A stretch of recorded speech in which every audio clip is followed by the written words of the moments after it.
Mm,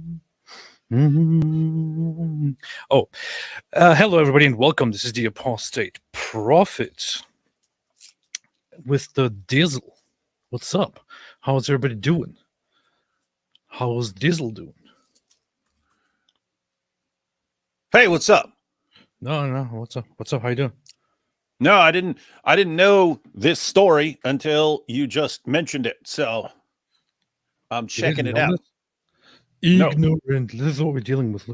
This is what I'm we're dealing with. literally reading the Wall Street Journal. Talk amongst yourselves while I become a master of this topic Ooh, beast. in Okay, 90 seconds.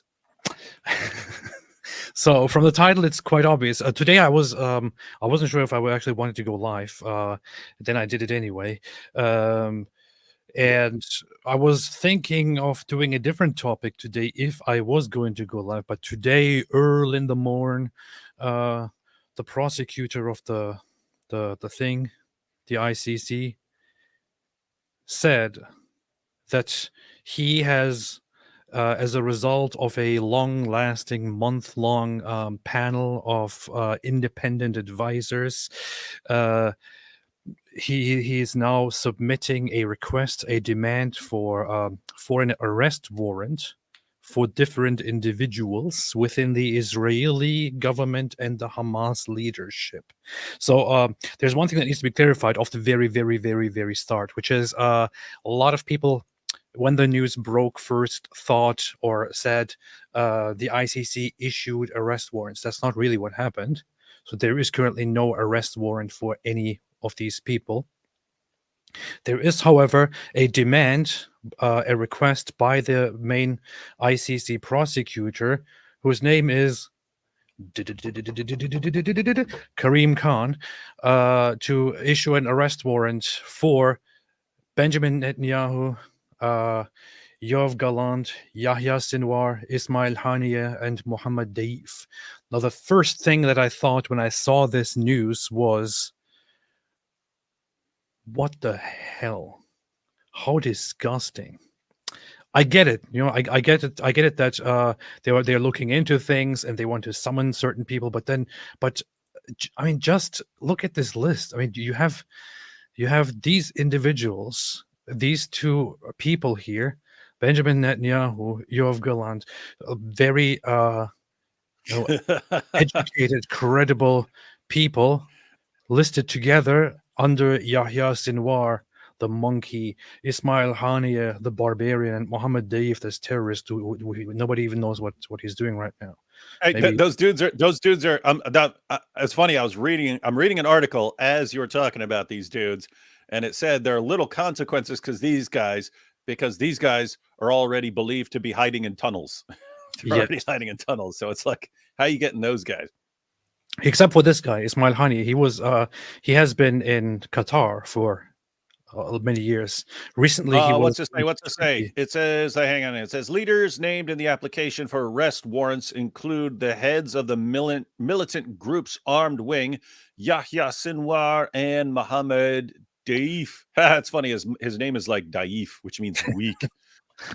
Who are believed to be hiding in tunnels inside Gaza. Oh, yeah. Ismail Haniyeh, the head of Hamas's political wing, and also named in the application, is based in Doha and isn't welcome in most Western countries. They're pointing out that they're pointing out how it doesn't affect these guys much because this guy's not going to be in any Western countries anyway where they could snatch him up. They're pointing out that the place has no jurisdiction over the U.S., but there are countries where they would actually lock up Netanyahu if they were to go through with the warrant and so on. But so one of the guys is in a place where they can't touch him, and two of the guys are in tunnels. So this is funny. I just looked up this guy because I know that this is not his real name, but I wanted to check what his real name actually is, and it's Mohammed al-Masri, which means from Egypt, the Egyptian, which is very common among Palestinians. However, he is called Mohammed Daif because apparently Masri joined Hamas in 1987 and became known as Mohammed Daif, meaning guest in Arabic, possibly in reference to the nomadic lifestyle he adopted to avoid being targeted. That's a very funny thing. He's usually very, very much underground. Yeah. Usually very much weak. He should have been dead. Should have been. He's a pathetic little weakling. But he's hiding. He's hiding. That's what he does. Weakling. You're hiding, boy. You're hiding. That's what they do. He's hiding because he's weak. He knows he's not strong. Yes. So now here is the thing. Lots of people in the morning. I just want to quickly refer to my own Twitter feed because I responded to certain things that I thought were significant to me during the. Wait, I forgot what it is. Do you like this? Do you like my meme, David? Who's it? Iran into a mountain. How did you die? I ran into a mountain. Oh, good one. It's terrible. And then somebody else. Someone threw a rock, so I ran into a mountain. Yeah, you did not see that coming. Anyway, so helicopters. Now, one of the people who is this guy is a very poor, very terrible journalist, but he in the morning started blasting and started putting out tweets saying the ICC has issued arrest warrants. They're criminals now. And it's up to community notes and others to tell him ICC has not issued any arrest warrant. So this is one of those many examples. There are so many others who have been saying since morning ICC issued an arrest warrant. So what actually happened is that the ICC prosecutor Karim Khan issued, and here's the declaration. I have it somewhere here. He announced that he is going to seek an arrest warrant for these people. What happens then as a result of that? What happens next is that is a pre-trial, certain judges on the ICC then review the case to see if the evidence fits or not, and depending on that, they then come to a conclusion and issue an arrest warrant, or they might reject it or throw it out. So at this point, it is not guaranteed that there is actually an arrest warrant, an international arrest warrant against any of the people mentioned there. And this guy also went to great lengths to go on TV and to explain that this is not a case of being biased or giving into emotions or being anti-Semitic and all that. It's all based on credible stuff and this and that. However, it's a little bit weird that like the one time that they start going against these extremely brutal, barbaric, homicidal bastards here is when they also decide to go against Israeli leaders. However, very briefly, I just want to break this down here. So he said, today I am filing applications for warrants of arrest before pre-trial Chamber 1 of the International Criminal Court in the situation in the state of Palestine. Yahya Sinwar, Mohammed Diab Ibrahim Al-Masri Daif, Ismail Haniyeh. On the basis of evidence collected and examined by my office, I have reasonable grounds to believe that Yahya Sinwar, head of the Islamic resistance movement Hamas in the Gaza Strip, Mohammed Daif, more commonly known as Daif, commander-in-chief of the military wing of Hamas, known as the Al-Qassam Brigades, and Ismail Haniyeh, head of Hamas Political Bureau, bear criminal responsibility for the following war crimes and crimes against humanity committed on the territory of Israel and the state of Palestine. This is... I don't really know what to think about this right now, but this is one thing that people, as they were reading it, got stuck on, thinking, wait, what is this? Where it says crimes against humanity of Palestine committed on the territory of Israel and the state of Palestine. That's the territory of Israel and the state of Palestine. Isn't that funny? Like Israel's a territory and Palestine's a state. Is that what you're talking about? Because that is funny. Yeah, that's what people are saying, and I still don't really know what to think about it. Hey, can we back up as far as this lawyer, as far as this prosecutor? Have you looked that guy up? I did. I just did. Yeah, he's an Ahmadi Muslim. Yeah, Karim Assad Ahmed Khan. Let me read the description because he's an Ahmadi. Khan's father, a consultant dermatologist, was born in Pakistan. His mother, a state-registered nurse, was born in the United Kingdom. Khan is a member of the Ahmadiyya Muslim community. he was first married to Yasmin Rahmamona, the daughter of the fourth caliph of the Ahmadiyya Muslim communities. This guy's important. He married the leader of the entire sect, dude's daughter. Sect, AP.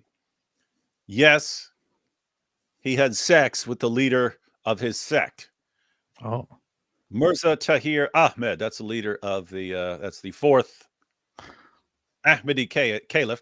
He is currently married to Dato Shiamela.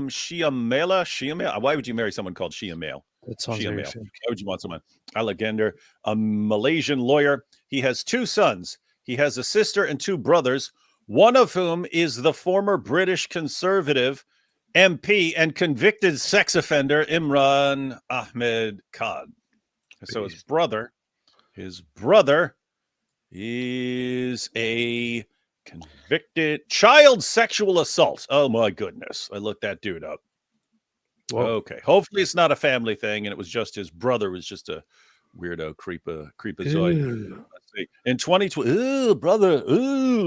in June 2021, Ahmed Khan, that's his brother, was charged on suspicion of historical sexual offense by groping a 15-year-old boy. So he's into young boys. He's into teenage boys. This is just getting weirder and weirder. This is the family you want deciding what's right and wrong with the world. Okay.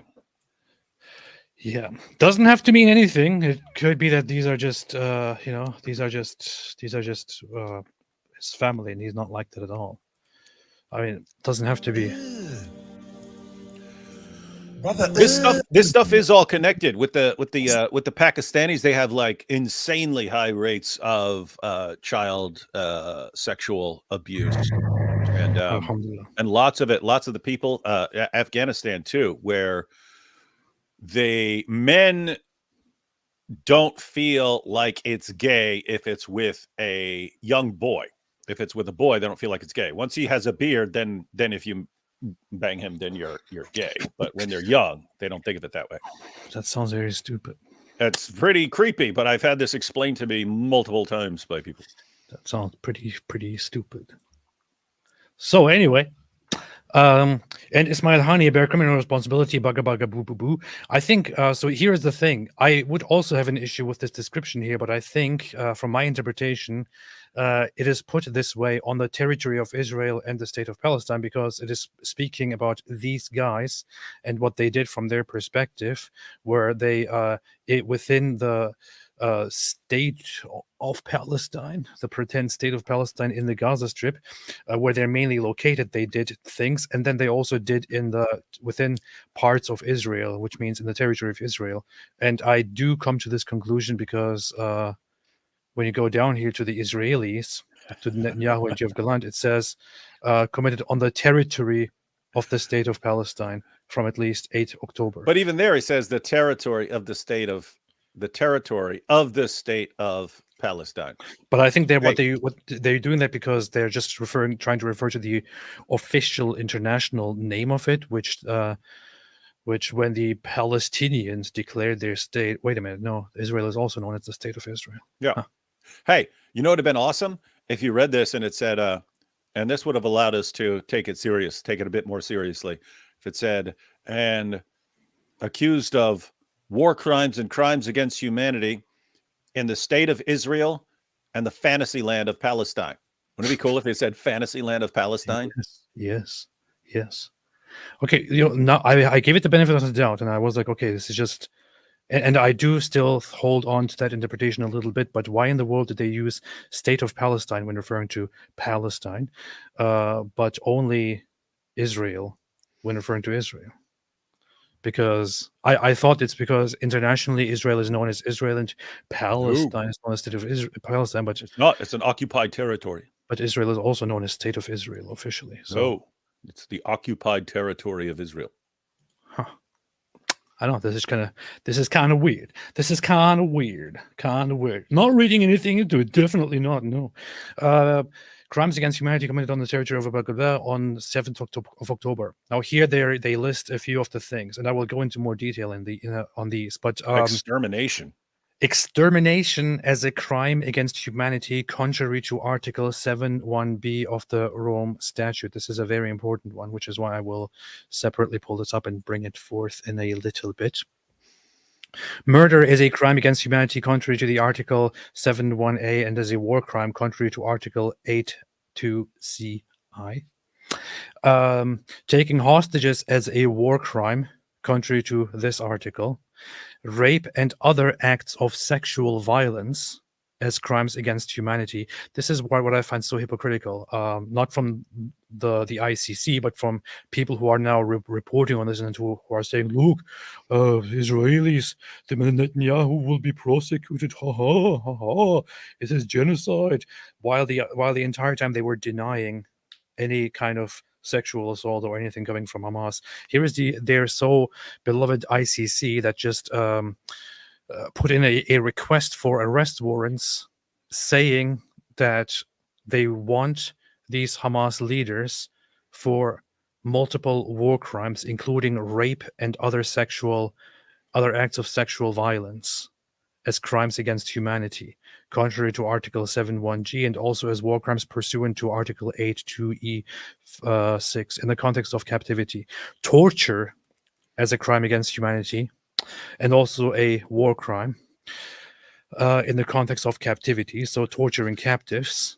Other inhumane acts as a crime against humanity, contrary to Article so-and-so, again, against captives. Cruel treatment as a war crime against captives. Outrageous upon personal dignity as a war crime, contrary to this article in the context of captivity. What they probably refer to here is some of the I don't know, like personal humiliations, but also public things that they have done, like publishing videos and using the hostages in humiliating ways, forcing them to say different things. I mean, just yesterday I saw this. We are seriously to equate these two sides to each other when Hamas is the side that actually records a video like this, but only then ends up not publishing it, probably because they think, okay, well, this will make us look really, really bad, so we should probably abstain from it. Here. Israel found tapes in Gaza of Hamas forcing 80-year-old hostage Ella Eliakim to film propaganda videos. Ella was freed weeks later and the footage wasn't released. Her family has now asked for the video to be shared for the world to see Hamas's evil. They actually put this little girl Then there. share it. אני אלה אליקים, הבת של נועם, ואני בת 8, ואני מבקשת מבי שישחרר אותנו, ואני שבויה של חמאס. They take a little 80-year-old girl as hostage and put her in front of the camera and record her to send a message to use her as a hostage in order to reach certain military political goals. A little 8-year-old girl. In the end, they didn't end up publishing this. They actually kept the recording and never made it public. I don't know, maybe because somebody thought, wait a minute, okay, I guess we shouldn't be doing this because this seems to really, really morally terrible. However, they did record it and still have it stored. And they also used other kids for propaganda. Two things. One, in their defense, all the Dawa guys believe that this is a fully grown adult woman. Yes. So they don't view it as using a child for propaganda. They're using a fully grown adult woman for propaganda purposes. Two, that logo looks like it was drawn with a Sharpie. And I suspect that they made that little girl draw it with a pack of Crayola markers and a Sharpie. David, we know that Islamists aren't very creative. We know that Islamists aren't very good. We know that they're terrible at this. I mean, look at it. It's actually done with Crayola markers and a Sharpie. Do you have to rub it in? We know they probably know it too, and they don't want to. They don't want you to point this out every single time. We should have a video where it's a Hamas guy, but he's pointing it out. He's standing in front of this, like, and look at the level of technology we have. We have to use Sharpies. Is this fair? Is this fair that we have to use Sharpies for our logos? Huh? And the important thing about this issue also is, so it was published, and the parents and others then made public statements about it and talked to the media. But so according to the girl's statements, she had to. So it says the 8-year-old Ella says the terrorists asked her to refilm the video repeatedly in different clothing, did her hair, and put a bandage on her to make it look like she was being treated well, despite being held in harsh conditions and moved between many houses. According to military sources, this is evidence of Hamas's cruelty toward an 8-year-old child. But this is very much summarized, but apparently, like they kept her there to repeatedly instruct her on what to say, changing clothes, making her look a certain way, repeatedly taking this footage and just end up not publishing it.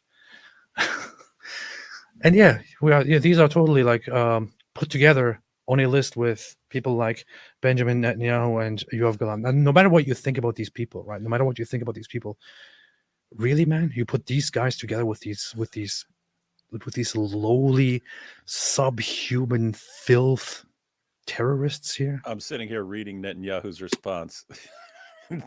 Dude doesn't know the concept of like backing down or being intimidated by something. Oh yeah. He's going hardcore right now. What is he saying? What is he saying? He's saying, as the Prime Minister of Israel, I reject with contempt the comparison of the prosecutor in The Hague between democratic Israel and the mass murderers of Hamas. And it's a pretty good impression, man. I promise you one thing. The attempt to tie Israel's hands will fail. There's all this stuff about him saying we're not stopping until Hamas is destroyed, and nothing you guys can do will make us stop destroying Hamas until they're gone. This chat here just briefly, perfectly summarized it. What? Netanyahu said, "Go F yourself," pretty much. Yeah, that's what he did. That's what they do. That's what they do.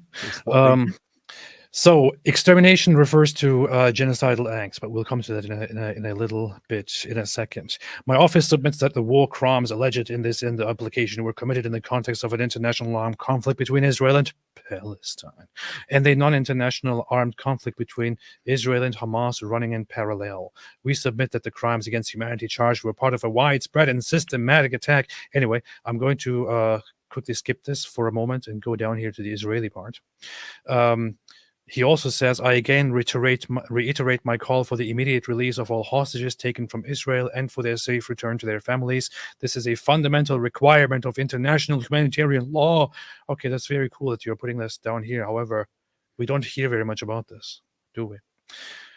Now here is the part where it comes to Benjamin Netanyahu and Yoav Gallant. It says, on the basis of evidence collected and examined by my office, I have reasonable grounds to believe that Benjamin Netanyahu, the Prime Minister of Israel, and Yoav Gallant, the Minister of Defense of Israel, bear criminal responsibility for the following war crimes and crimes against humanity committed on the territory of the Palestine in Gaza from at least 8 October 2023. It then says, starvation of civilians as a method of warfare as a war crime contrary to Article 82b25 of the statute. The issue here is, it says starvation of civilians as a war crime. I said earlier that accusations of starvation were around since November. I was wrong. I actually checked today. They were actually around since October. And one of the first people who actually talked about it was none other than this guy. It was none other than this guy, accusing Israel of possibly using starvation and famine to mass kill people in Gaza. Since November, we have heard repeatedly that Gaza is on the brink of a major famine, on the brink of starvation. People are about to die. Children are about to die in masses. We are currently in May. At the end of May, it still did not happen.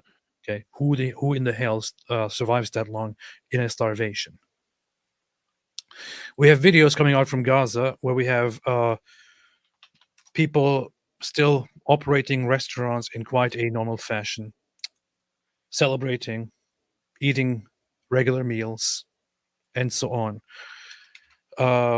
there are some people on Twitter and TikTok and other social media platforms who regularly watch Gazan footage or Gazan posts and share them with the public. And one of those people is here. This account, Imshin, I would always recommend following and watching. She delivers stuff that comes out from Gaza, which is recorded in Gaza all the time. موجودة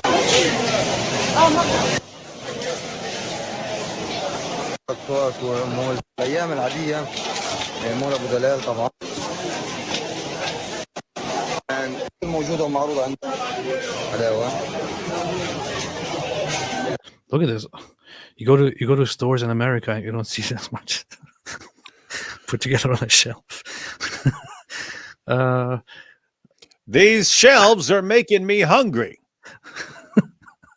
Abu Dalal supermarket in Nusayrat had opened with pre-war prices. Today, Abu Salah went to check it out, and so on. This is published, when was it? Today, yeah.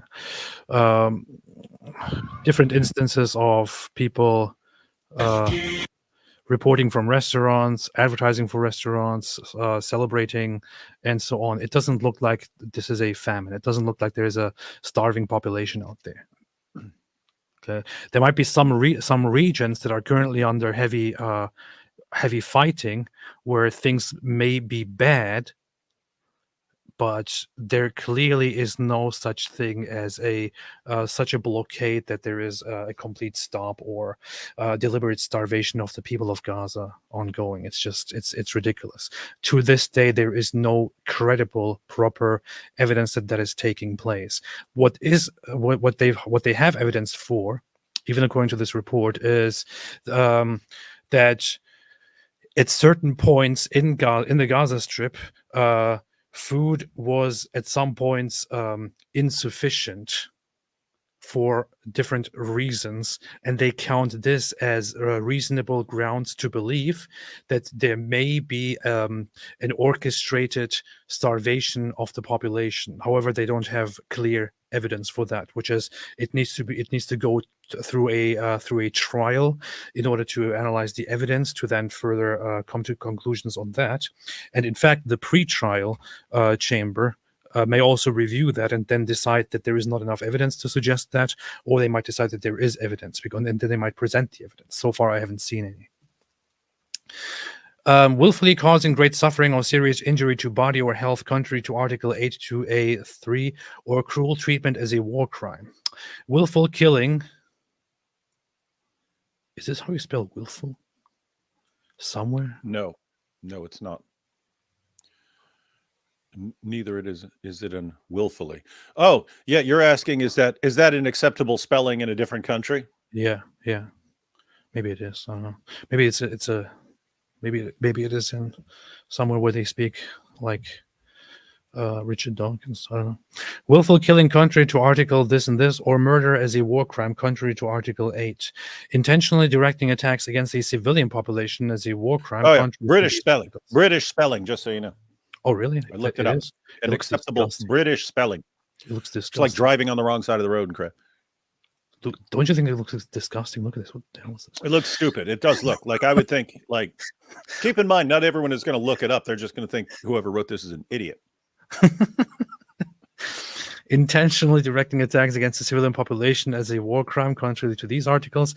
Extermination and or murder contrary to these articles, including in the context of deaths caused by starvation as a crime against humanity.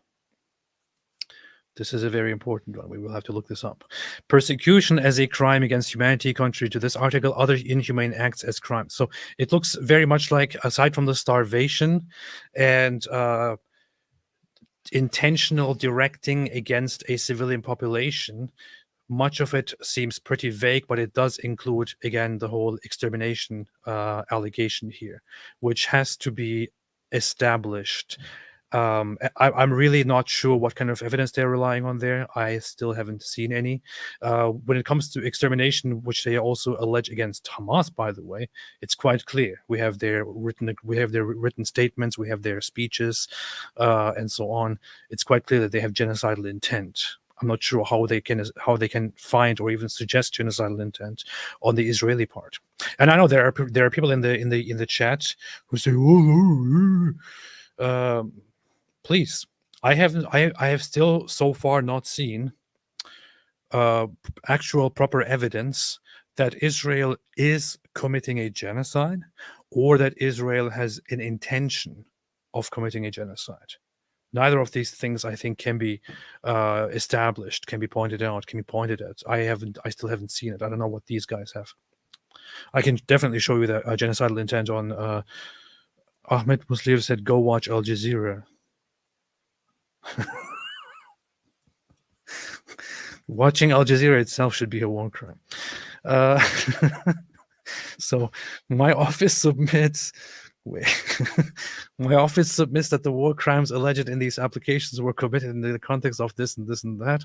Submits that the evidence we have collected, including interviews with survivors and eyewitnesses, authenticated video, photo, audio material, satellite imagery, and statements from the alleged perpetrator group, shows that Israel has intentionally and systematically deprived the civilian population in all parts of Gaza of objects indispensable to human survival. Again, extremely vague.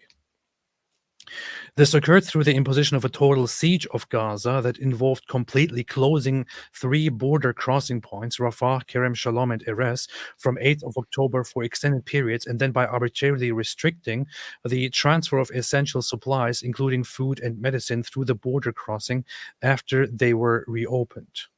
The siege also included cutting off cross-border water pipelines from Israel to Gaza, Gazan's principal source of clean water, for a prolonged period beginning 9th of October and cutting off and hindering electricity supplies from at least 8th October until today. This took place alongside other attacks on civilians, including those queuing for food. Not sure what they're relying on there. Obstruction of aid delivery by humanitarian agencies, and attacks on and killing of aid workers. We have only one instance of this being confirmed, and the IDF actually admitting that this happened, and the IDF saying that it is their fault and they will take action, and they have taken action. I'm not sure that such an instance would qualify as evidence of deliberate killings or mass killings of humanitarian aid workers, because it was admitted by the IDF as a wrongdoing, as a mistake, upon which harsh corrections were issued, which forced many agencies to cease or limit their operations in Gaza. My office submitted that these acts were committed as part of a common plan to use starvation as a method of war. Still, I have seen no evidence. And other acts of violence against the Gazan civilian population as a means to eliminate Hamas, secure the return of hostages which Hamas abducted, and collectively punish the civilian population of Gaza, whom they perceived as a threat to Israel. Okay, now this is a very, very important point here. So they are acknowledging that the first goal here is to eliminate Hamas. Mm-hmm. The common plan includes, number 1, eliminating Hamas; 2, securing the return of the hostages which Hamas has abducted. But then they say 3, collectively punish the civilian population of Gaza, whom they perceive as a threat to Israel. Well, why would they perceive them as a threat, AP? Why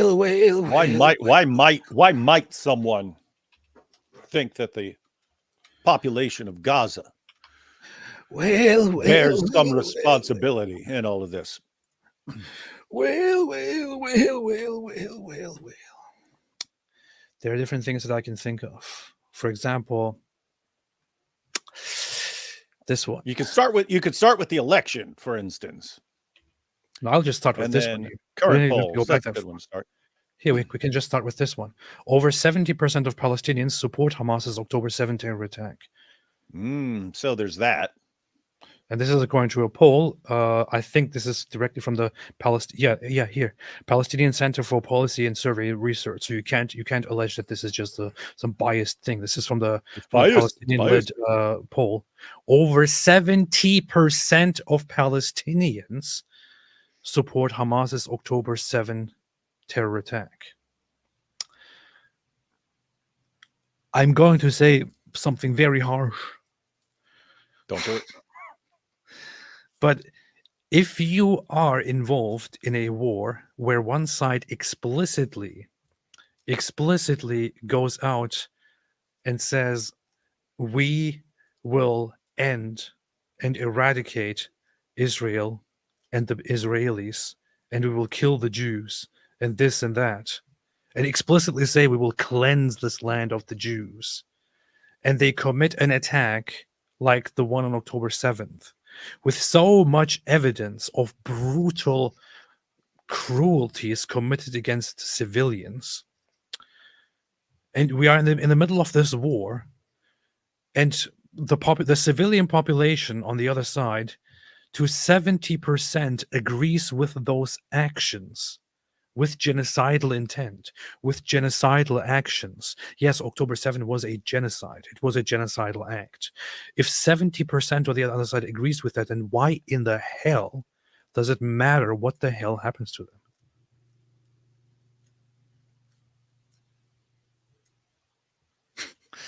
Why would you not perceive them as a threat?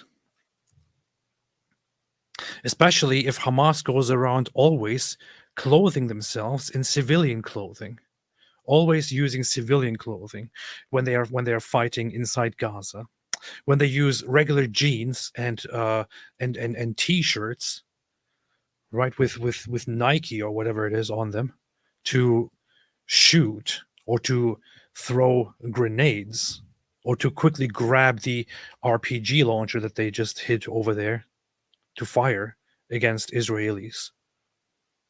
And within all that, the civilian population to 70% supports their genocidal act. Why in the world would Israel not perceive them collectively as a threat? I mean, how in the world does this make sense? It's like, I have to use my words very carefully here, because anything you say here could be suggested, could be taken as suggesting genocide or suggesting genocidal action. But here is the issue. I live in a home, right? I have a neighbor. I know for a fact that the entire family over there, because they make it very obvious and they explicitly say it, the entire family in that house, and that house is full of people. There are like 20 people in one little home. They all believe that all the residents of my home need to be killed. Some of them come over and they actually kill some of mine. So I start shooting and I say, you know what, at this point, I don't care. I will shoot anything that moves over there. Because I know that they all have the same idea. They all have the same idea. They all think we all should be killed. So what does it really matter? I have to look out for my own safety. I will shoot if I see a movement, if I see something moving, right? And in the middle of that fight, then, while I am defending myself, the authorities come and they're like, oh, whoa, hold on. Why are you trying to eradicate those people? Really, man? It looks like this is just we are just at such a point where these international laws seem to really brutally and horribly fail. I don't care what you say. If you think that the so-called Palestinian side is the victim here, that the so-called Palestinian side is kind of on a moral equivalent here, that Israel should not be defending themselves. If you think that the Palestinian Hamas side did not initiate and did not start this genocidal act, you are simply an idiot, and you shouldn't be taken seriously. You shouldn't be taking yourself seriously. You shouldn't be taking yourself seriously. We have seen very clearly for almost a century now, it has been the Arab side that has repeatedly insisted on fighting instead of sitting down and having a peace agreement. It has always been the so-called Palestinian side, an identity which only exists because Israel came into existence, that we have only seen aggressions, only seen hostilities from their side. Israel, you could argue that of all the wars that have happened between Israel and Arab nations or Arab people, you could argue or debate about only one of those and say, okay, maybe that one was initiated by Israel as a preemptive strike. all others were started by the other side. Israel has always been the one to try and sit down and reach a peace solution, even to give away land which they took in defense, to say, here, have this land, recognize us, let's make peace. And yet we have these bastards here attacking once again, clearly indicating genocidal intent. And when Israel finally says, you know what, enough is enough, we're going to finish this once and for all, nobody can stop us, then it's like, oh no, no, this is bad, genocide. What genocide, man?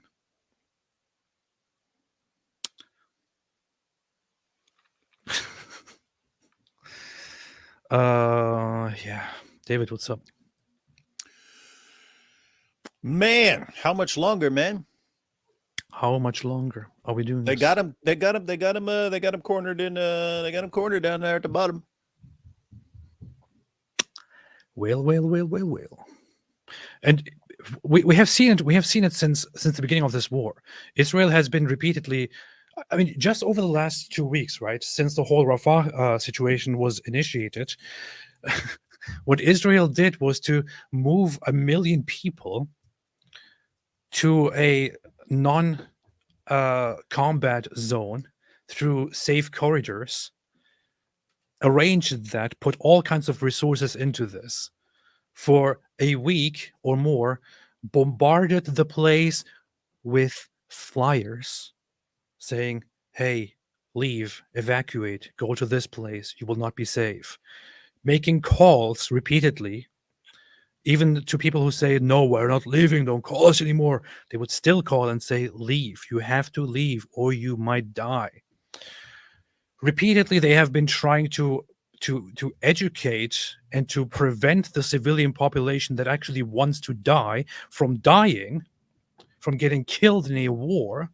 And now some clowns there want to come out and accuse Israel of being the ones who engage in extermination of a civilian population because they perceive them as a threat. Oh boy. Ortho Christos said, AP, stop already. You're literally sounding like Hamas tight now. You are embarrassing yourself. Really? Am I sounding like Hamas? Why did I ever say... You sound like Hamas tight.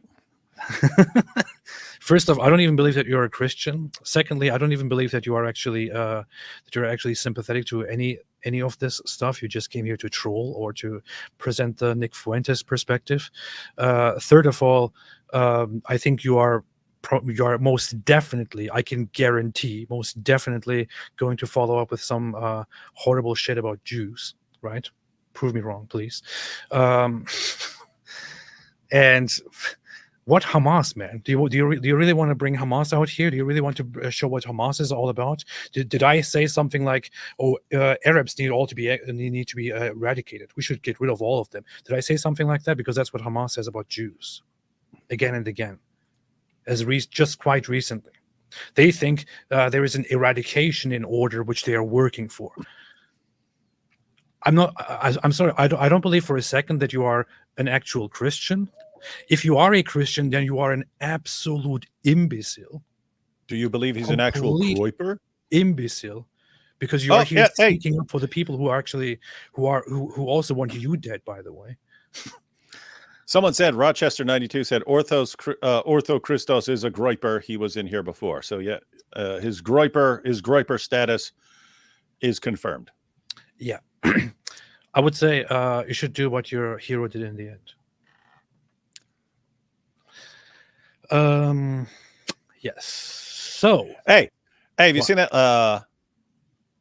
Inspiring Philosophy earlier responded to a tweet by another one of the groipers, but it was another tweet about why can't Christians and Muslims unite against evil?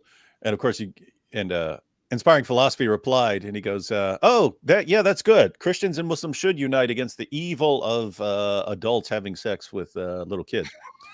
But you go over to the dude's page, and it's all Jews. It's always funny that these guys go and they put out tweets and comment on people's stuff, and it's like, shouldn't Christians and Muslims unite against evil? And you think, oh, because some people will think that, oh yeah, there's so much evil, why don't we unite?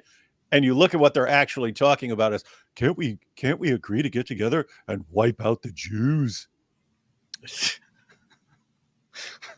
Gropers, man, gropers. Gotta love the gropers. These gropers are, I mean, they don't even believe in what they're saying. Like when they come out and do these things, like, oh, we should totally be supporting each other. We all know the Jews are the problem. The Jews. We got 2 billion Muslims. We got 2 billion Muslims in the world, and 2 billion Christians, and 15 million Jews. So they don't even have any opinion on this conflict. The Christians and the Muslims. The Christians and Muslims unite. That'll be half the world's population, over 4 billion people. Maybe then we'll be able to stand against the Jews. These guys have borderline deified Jews while claiming to want to destroy them and so on. They literally think everything negative that happens is because of the Jews. You know what? I love Jews. And I don't think that they are that great. I don't think that they're as great. I don't think that they're as great as you absolute imbeciles think the Jews are. You guys think the Jews? You think the Jews are some superhuman people who are behind the scenes, having I don't know, supernatural powers and controlling everything, and they are having their hands literally in your pocket. Lasers. And space lasers, with space lasers reading your minds and immediately finding out when you wake up in the morning what you are up to, so that they can give you a bad day and all that. You people are absolutely insane, man. You should all put yourselves into some asylum or something. Anyway, yeah, I have to agree with Destiny when he was asked which religion he would join. He's talking to Suleiman Ahmed, who was like, Jews. There's a Jew hiding over there. Oh my goodness, there's a Jew behind over there. Ah, I hurt my pinky this morning. It was a Jew. He did it. I was like that, and Destiny's just like, if I want to convert to something, I guess I'd pick the Jews, since they control the entire world, according to you. Jews can do everything. Yeah. If I'm ever gonna meet any Jew in my life, I'm gonna slaughter them. I swear to God, I promise you. We're coming for you. Yes, someone's coming for you, you little bitch. You filthy Jew. You like filthy. Why is he spitting on his own camera? Yeah. Look. The Jews made me ruin my own camera. Look what the Jews did. They used their mind control. Imagine this guy in court. No, I didn't want to say that. The Jews used mind control on me to make me say that. My laptop broke because of the wetness, but it's because the Jews made me spit on it, so that's why it broke. Yeah, and let me tell you what I'm gonna do when I'm so mad. Let me smash my own computer right now to show you. Yeah, what? Like that? Oh, how's that make you feel, Jews? I'm destroying my own stuff. Oh, now I'm gonna get up and I'm gonna pee all over my room. Yeah, how's that make you feel? I'm gonna take a whiz over all my walls. You like what he Well, hell, Yes. We're gonna have to see something. What is the origin of the name Philistine? Oh. Whoa, there you go. Wait a minute. It's not even a poster or anything. It's just on his screen. Like he just put it on his screen or something, and wants to show it. What is this, man? It's like a 12-year-old in the body of a 20-something-year-old or whatever it is. Like he actually put this on his. I initially thought this is a poster, but it's just from a screen. What an imbecile, man. Oh, wow. Wow, amazing. What is your name? Nice to meet you. I ain't gonna tell you my name, you filthy Jew. I hope you die. I hope Hamas take you down, eat you alive. No. Okay, right now you are alive. Listen. Palestine will be free, you piece of shit. Many Israelis are watching at you right now. What do you want to tell them? Oh, free Palestine, inshallah, Palestine Harrabiya, you piece of shit. You're gonna victimize yourself? You're gonna call me a terrorist for defending Palestine? You said that you want to slaughter me just because I'm Jewish. We are gonna be slaughtered. By the way, this back to Germany, you piece of shit. Yeah, this conversation is recorded, okay? Record it all you want. Get posted everywhere. Free Palestine. It's free Palestine. Yeah. Okay? Okay. From river to the sea. Yeah. Yeah. And guys, think about just pay attention to that guy's perfect English. Where's that guy live? Oh, somewhere in the West. He's in a Western nation talking about slaughtering any Jew he finds. And telling Jews in Israel to go back to Germany. Man. What a mad world. Together with other attacks and collective punishments against the civilian populations are acute, visible, and widely known. Cool. And have been confirmed by multiple witnesses interviewed by my office, including local and international media, medical doctors. Medical doctor. Well, did I remove Including the greatest survived me. They include malnutrition, dehydration, profound suffering, and an increasing number of deaths among the Palestinian population, including babies, other children, and women. Okay, but here's the thing. If I saw it, I would believe it, right? So far, the only evidence that I've ever seen for any of this is the unfortunate deaths of certain children that had conditions like cerebral palsy in severe ways, or that had other conditions which prevent them from eating food the regular way, and they have to get their hydration and nutrients or in through tubes and things like that.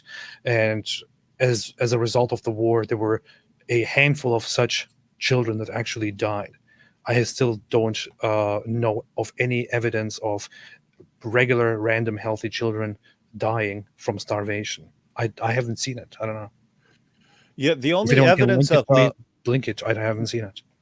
what are the claims there? Malnutrition, dehydration, and profound suffering. The only evidence I've seen of malnutrition, dehydration, and profound suffering was the Princeton kids when they went on their hunger strike.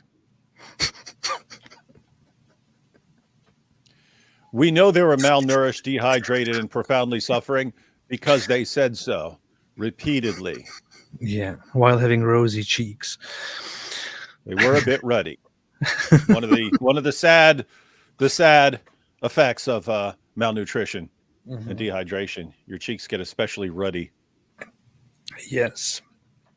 Famine is present in some areas of Gaza and is imminent in other areas. We heard this many, many times. It would be very good to see that. I mean, to see evidence, not to see that happening.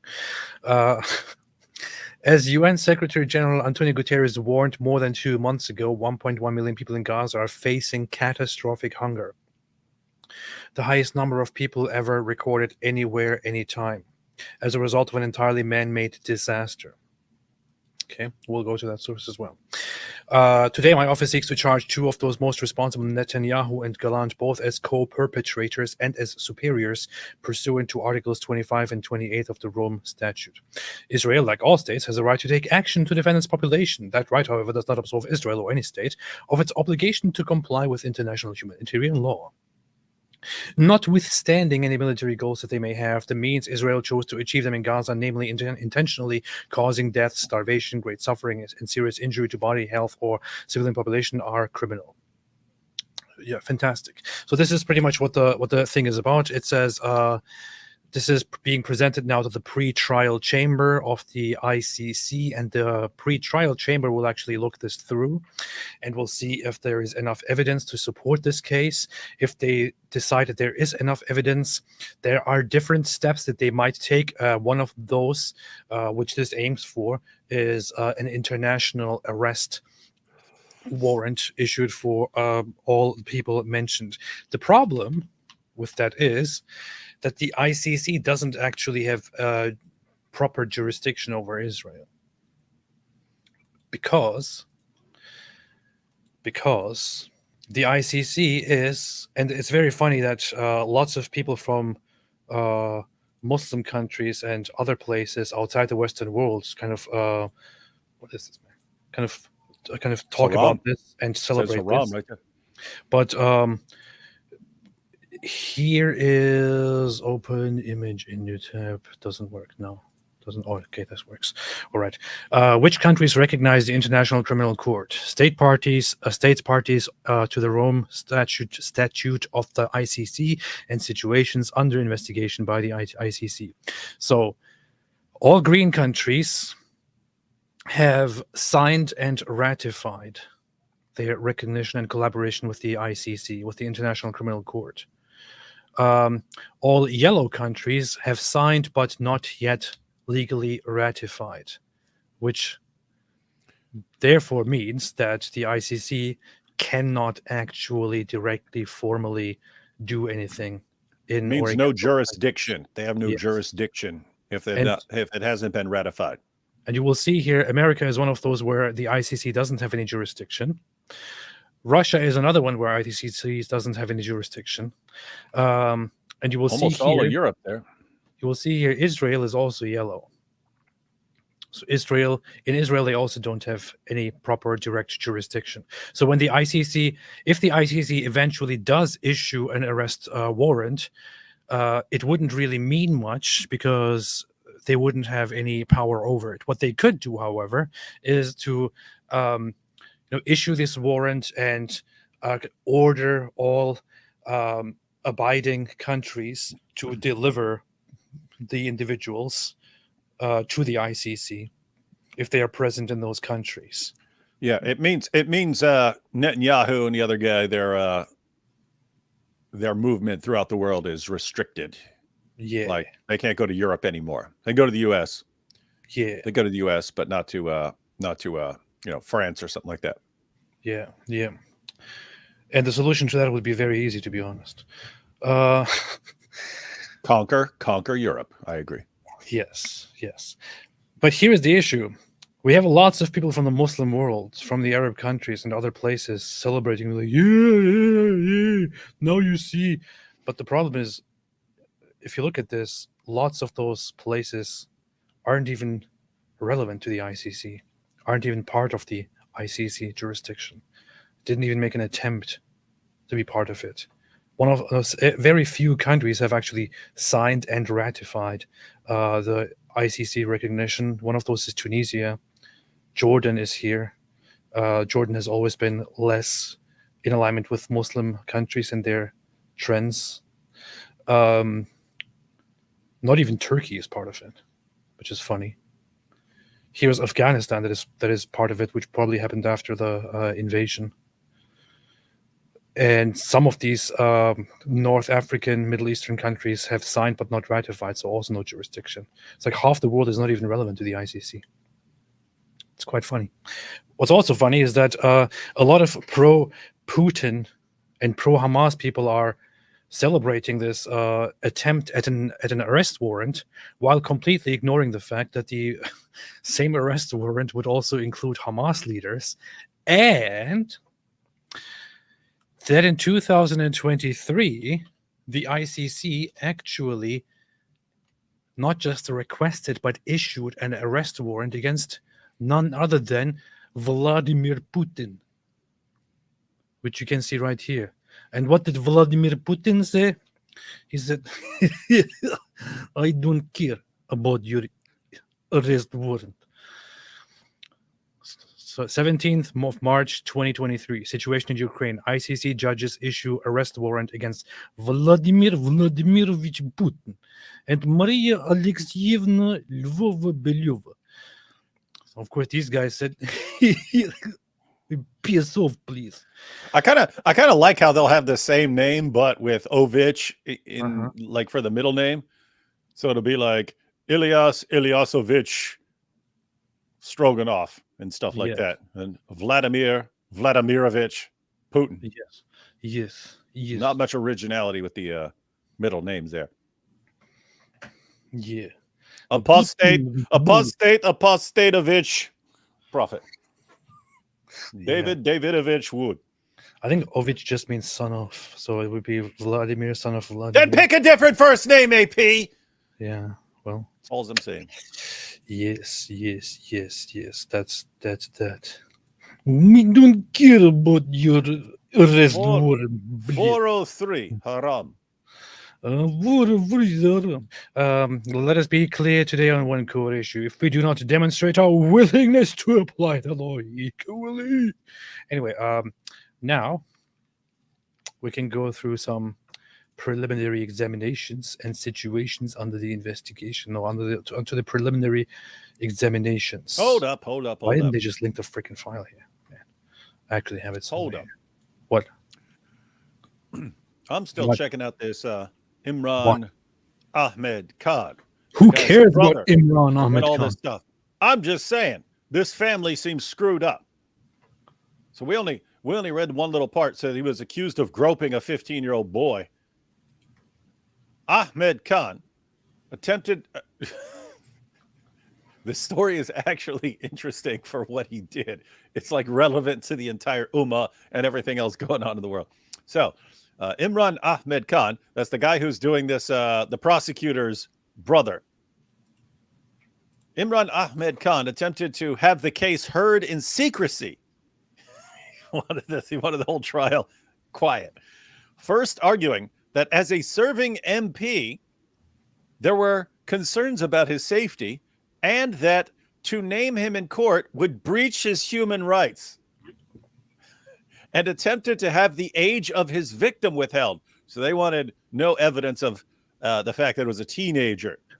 His applications were rejected by Chief Magistrate Paul Goldspring at Westminster Magistrates Court, who said, in favor of open justice, damage to reputation is not a ground for making of an order. Just because it's going to damage your reputation doesn't mean we have to protect you from people finding out about this. But check this out. Hang on. It gets awesome. Ahmed Khan, an Ahmadi Muslim, applied unsuccessfully to have the case heard anonymously, as the consumption of alcohol and homosexual acts are strictly prohibited, and reporting them could expose him to risk both in the UK and abroad. What's this guy saying? He's saying you can't tell people this because then the Muslim community is going to know what I'm about, and that would put my life in danger. So you have to hush this up. On the 10th of September 2021, he pleaded not guilty at London's Old Bailey. The case was transferred to blah, blah, blah, Crown Court for trial on 21st March, blah, blah, blah. A single count of sexual assault. At trial, he denied accusations. This is what he's actually accused of. At trial, he denied accusations of dragging a 15-year-old boy upstairs, forcing the boy to drink alcohol and watch pornography, and groping the boy's groin. The complainant called police after Ahmed Khan was elected to parliament. The complainant's older brother gave evidence that at the same party, the MP had asked if he was a true Scotsman. The kid was wearing a kilt. Had asked if he's a true Scotsman and lifted his kilt to check his what's under the kilt before lunging at him. Another witness at the trial described waking to find Ahmed Khan performing a sex act on him after a party in Pakistan in 2010, where the pair had drunk whiskey and smoked marijuana. So this guy, the point is, this wasn't just happening in the UK.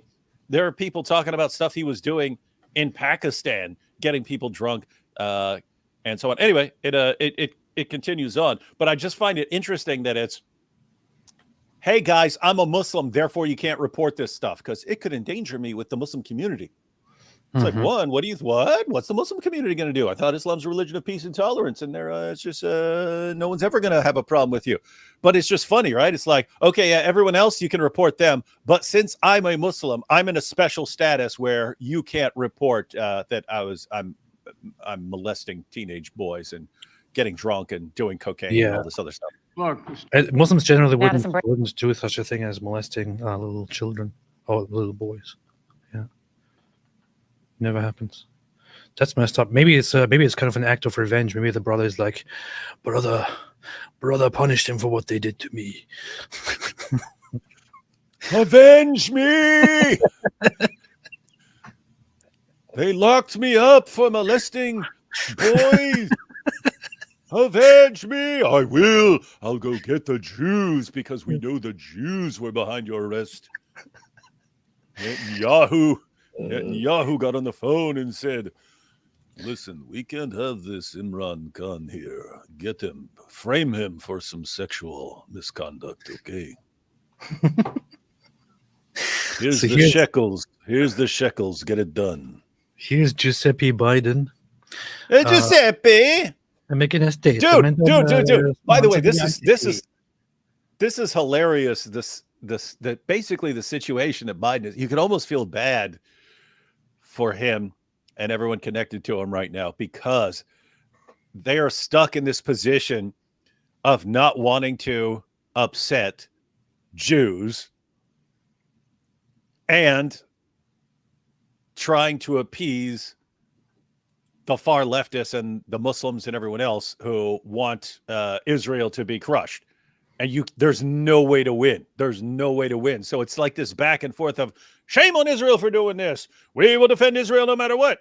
Shame on Israel. We call them out. They better not go after Rafah. We will support Israel no matter what. And it's just this constant back and forth trying to appease different audiences. To be honest, I don't think he's doing anything. You gotta pick us up. Oh, he's not doing anything. It's whoever controls the teleprompter that's doing it.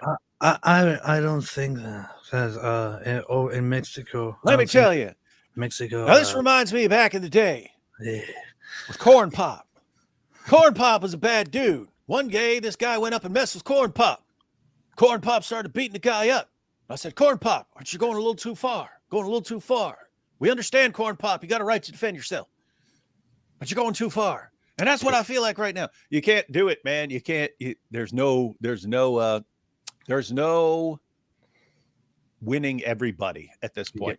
Yep. You have two completely contradictory positions. Pick one and man up. Yep. Anyway, let's listen to what he said. Justice. What's happening is not genocide. We reject that. National Criminal Court Prosecutor. But let me be clear. Contrary to allegations against Israel made by the International Court of Justice, what's happening is not genocide. We reject that. CBS's Imtiaz Ty. That's it. Really, that's what they put on here. You heard it there. No, he said a lot more stuff because I was reading it in the Wall Street Journal article. Look, the story of the Jewish people is a story of resilience, absolute resilience, from pain and persecution to hope and delight, even in the darkest times. Story that endures. Throughout our history, Jewish people helped define and expand the singular idea that binds us together as Americans. It's not hyperbole. Freedom. Freedom. And let me be clear. We reject the ICC's application for arrest warrants against Israeli leaders. Whatever these warrants may imply, there is no equivalence between Israel and Hamas. And it's clear Israel wants to do all it can. Go say that at Columbia University, Mr. President. Here. Contrary to allegations against Israel made by the International Court of Justice, what's happening is not genocide. In America, we respect and protect fundamental rights of free speech to protest peacefully. That's America. But there's no place in any campus in America, any place in America for anti-Semitism, for hate speech that threatens violence of any kind against Jews or anyone else. This is what they do. That's what they do in the UK Parliament. Whenever the speaker says something, that everyone goes here. Here, they're going, yeah. Woo! In America, they go, woo! No, in the UK, they say, here. Oh, that's what they were doing. That's what they were doing 100 years ago. Top drawer. Not sure if they're still doing that, but that's what they were doing 100 years ago or so. Yeah. I know it's difficult to have hope and to feel optimistic right now. And to be honest, it's really challenging for me to look at Kamala there. Okay, thank you, Biden, for taking a stand here and still presenting the proper American position here. However, I don't trust a little bit of it. I don't trust this stupid Not an election year. Not an election year. And I mean, since the beginning of this war, especially, but even before that, this government just has been so ridiculously, unreliably, I don't know. I can't. I would never ever consider it wise or smart to go and in this election support them for this. And let me be clear. This is an election year. There are lots of billionaire Jewish donors who give lots of money to the Democratic Party. So we are definitely going to stand with them all the way through November. Then all you free Palestine guys come and give us a call, and we'll talk. We'll see what we can do there. But in the meantime, everyone just vote for us. Both sides, just vote for us. We'll take care of it. We'll settle this. Yeah. This guy has no values. Maybe he did at some point, but he doesn't anymore. I don't know. I don't know if you've ever seen his speeches when he was younger.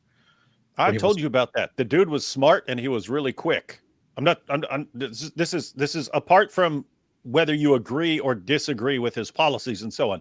The guy was very smart and very fast. I mean, that when he was running the first when Obama was running, he was running as vice president. He went up against Paul Ryan. I thought he crushed Paul Ryan. Crushed the dude in debate and was like grit. It was like smiling and just burning the dude up there. So yeah, this is like whenever we're responding to Biden for whatever he says, I hold nothing against Biden at this point. It's whoever controls his teleprompter. That's who we're addressing. Yeah. This guy was once a machine, and now he is just a vegetable. So and that's like I'm not going to make fun of him over that, because that's exactly what's going to happen to all of us if we get old. In other words, if I make it to however old he is right now, I will not have my cognitive faculties fully in place. And what does that mean? It means don't put me in control of an entire country, because someone else will be pulling the strings. Someone else you did not vote for will be pulling the strings. So I will be the same from that I am, even when I'm 95 years old. So no such problem with me. No such problem with me. Dude, so if we make it to our 90s, it's because we won. Yes. I don't know. I feel like I would be disappointed if I became that old, actually, because I really went into criticizing Islam and becoming active in this whole thing, and then people actually let me become 90 years old. Like, what's wrong with you? They're little weaklings. That's not about you. That's about them. They're little weaklings.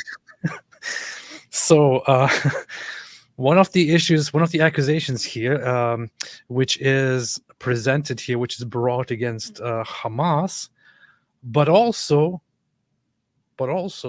against Netanyahu and Gallant, is extermination and or murder, contrary to these articles. And when we go into it, this is actually separate from Article 6, which directly addresses genocide.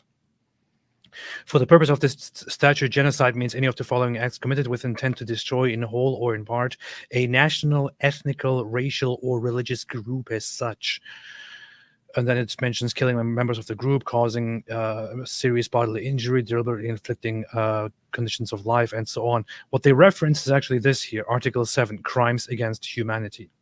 And it then goes into, for the purpose of the statute, crimes against humanity means any of the following acts when committed as part of a widespread or a systematic attack directed against any civilian population with knowledge of the attack: murder, extermination, enslavement, deportation or forcible transfer of population, imprisonment or other severe deprivation of physical liberty in violation, and so on, torture, rape, sexual slavery, enforced prostitution, forced pregnancy, so all the Islam stuff, persecution against any identifiable group, collectivity on political, racial, national, ethnic, and so on, enforced disappearances of people, the crime of apartheid, other inhuman acts, and so on.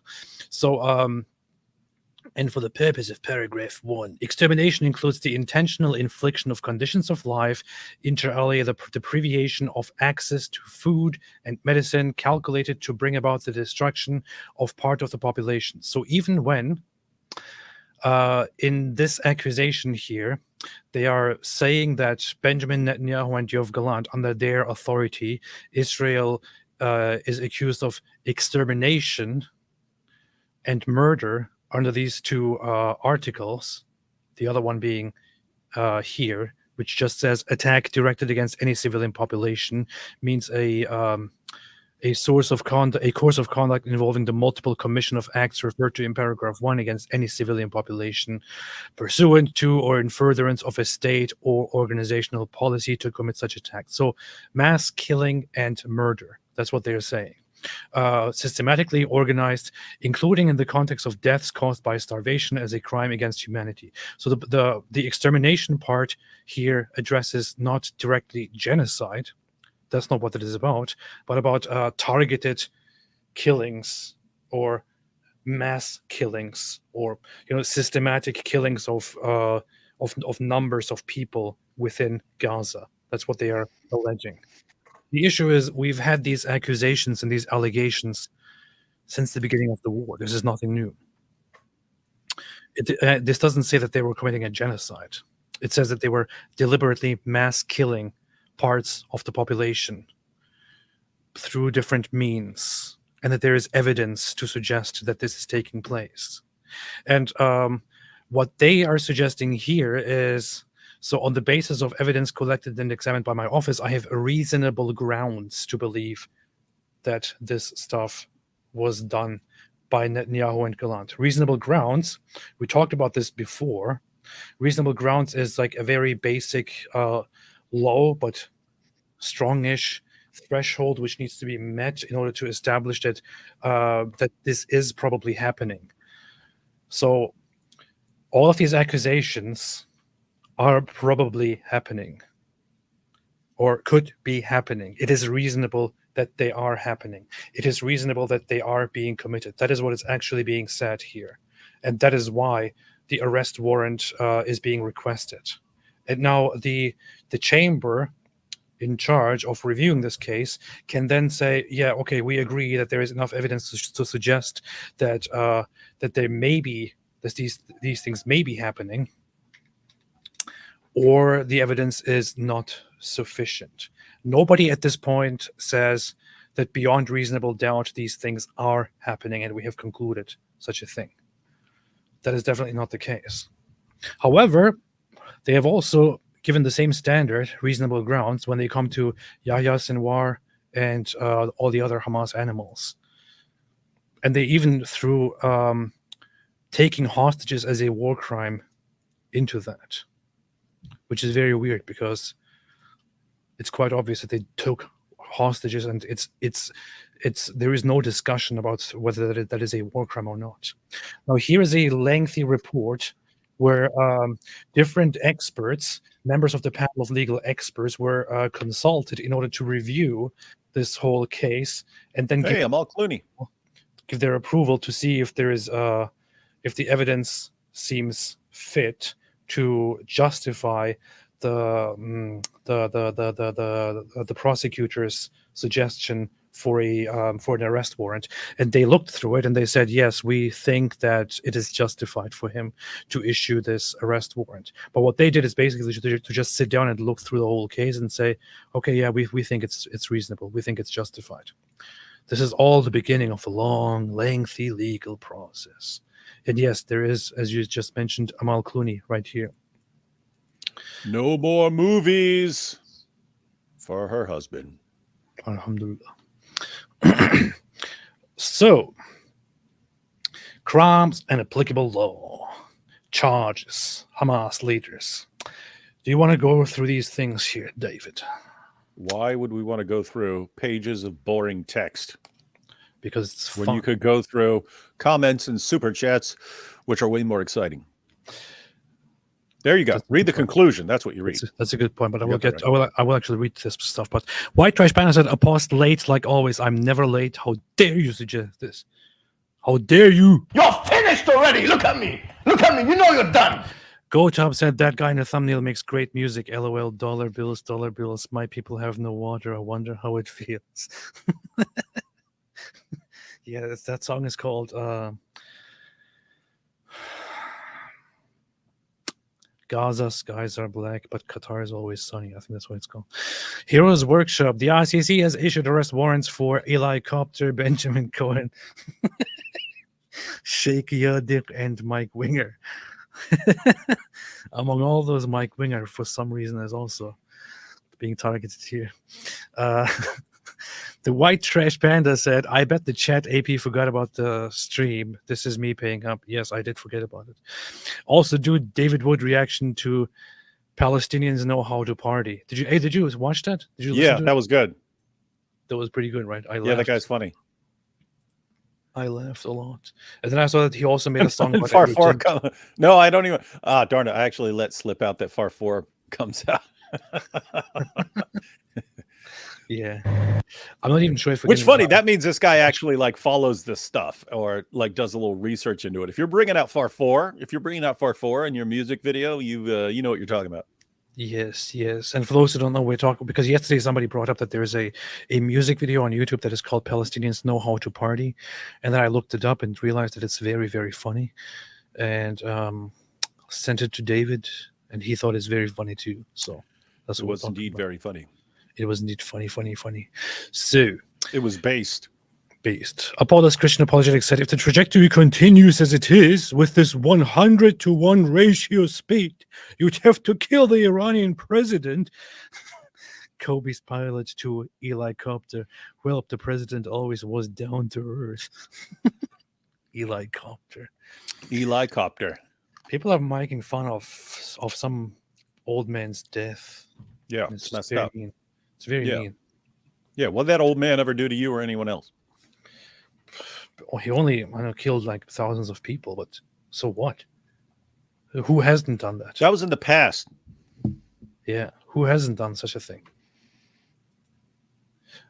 هذا الشعب المجرب. Oh yeah, by the way, I want to have a look at this briefly. But Sheikh Salman Beard, the pirate, says, Alhamdulillah, martyr, slurp, no warrants, just Jews walking the plank. Allahu Akbar. Yeah. Said Dave, Owen Jones is an LGBT for Palestine. He's an absolute imbecile. He looks like a little milk baby. Ayatollah Khamenei said, RIP to my boy Ibrahim. Bro died like he lived, getting yeeted out of a 50-year-old local news helicopter. He might have enjoyed the final fall. I don't know. Tsuruerusu says, tip, search for the word water in the press release. Search for water in the press release. You mean in this here? You mean this? The siege also included cutting off cross-border water pipelines from Israel to Gaza, Gazan's principal source of clean water. I think they're pointing out that Israel is their source of clean water. Oh, yeah, and there's no proper mention of otherwise water. And, yeah. I don't know. Ayatollah Khamenei said, please show Ibrahim's support by giving the Kobe Bryant Memorial Helicopter Tours of Iran a 1-star Yelp review. With Allah's blessing, it will close, inshallah, soon, inshallah. Sheikh Mike Wingelin said, so this prosecutor guy is big on minority sects. Yeah. Yes, that's true. Genix C, Reddit ex-Muslim, today is Mo drawing day. Really? It is? I'm kind of out of touch with those things right now. Big Zaman, I'm hearing that Biden is pushing for a two-state solution. Is this true? But Biden has been kind of a fan of the whole stupidity. Is my microphone getting weird right now? Oh, I just heard some weird sound there. I don't know. Oh, yeah, that was me. That was me pulling something up that I wanted you to watch for a second. Oh, yeah. Biden is... Biden has been going down that path, but it's at this point, people should just realize that the whole two-state solution is not really a doable thing at the moment. E4 Mafia had a tornado tear through my town yesterday. We are without power. Long day of cleanup, no fatalities. Watching my favorites from my car. Love you both. Thank you very much. Appreciate that. Hope everything is fine, and hope everything returns back to normal ASAP. And very glad to hear that you are okay. Yeah, I was driving from New York to West Virginia. My kids were like 6 and 4 at the time. And all of a sudden, weather in Pennsylvania just got absolutely horrible. Like trees were flying through the air. Rain was pouring. Trying to drive as carefully as possible, but the car's actually being pushed around on the road. The car's like swerving around like this. Kids are freaking out. Get off on an exit, looking around. All the power in all the buildings is out. Find a hotel, no power, but at least people are like piling in because because we don't know no one knows where the store is coming from. But you can't even drive. You have to get off the road because like branches are flying like right at your windshield and stuff. And so anyway, I got out. I told my kids to wait there. I go in the hotel, said, hey, I know you got power, no power, but can I get in here with my kids? Because it's pretty messed up out there. They said, yeah, fine. I go out to get my kids. One of my kids is sobbing because he said, since I was gone for 5 minutes, he thought I was dead. The other was cool as a cucumber. And that's when I realized my second oldest son is a psychopath. Long story short, I didn't find out because I didn't know what was going on, but they said the next day, yeah, basically we were right beside a tornado that went right through there. That's cool. That's quite cool. Mr. Mag, by these standards, Hamas can sue Israel for violating the copyright of the massacre footage. That's true. Very, very much. Hyperactive, how dare you criticize Islamic creativity? Have you seen the flag of the Houthis?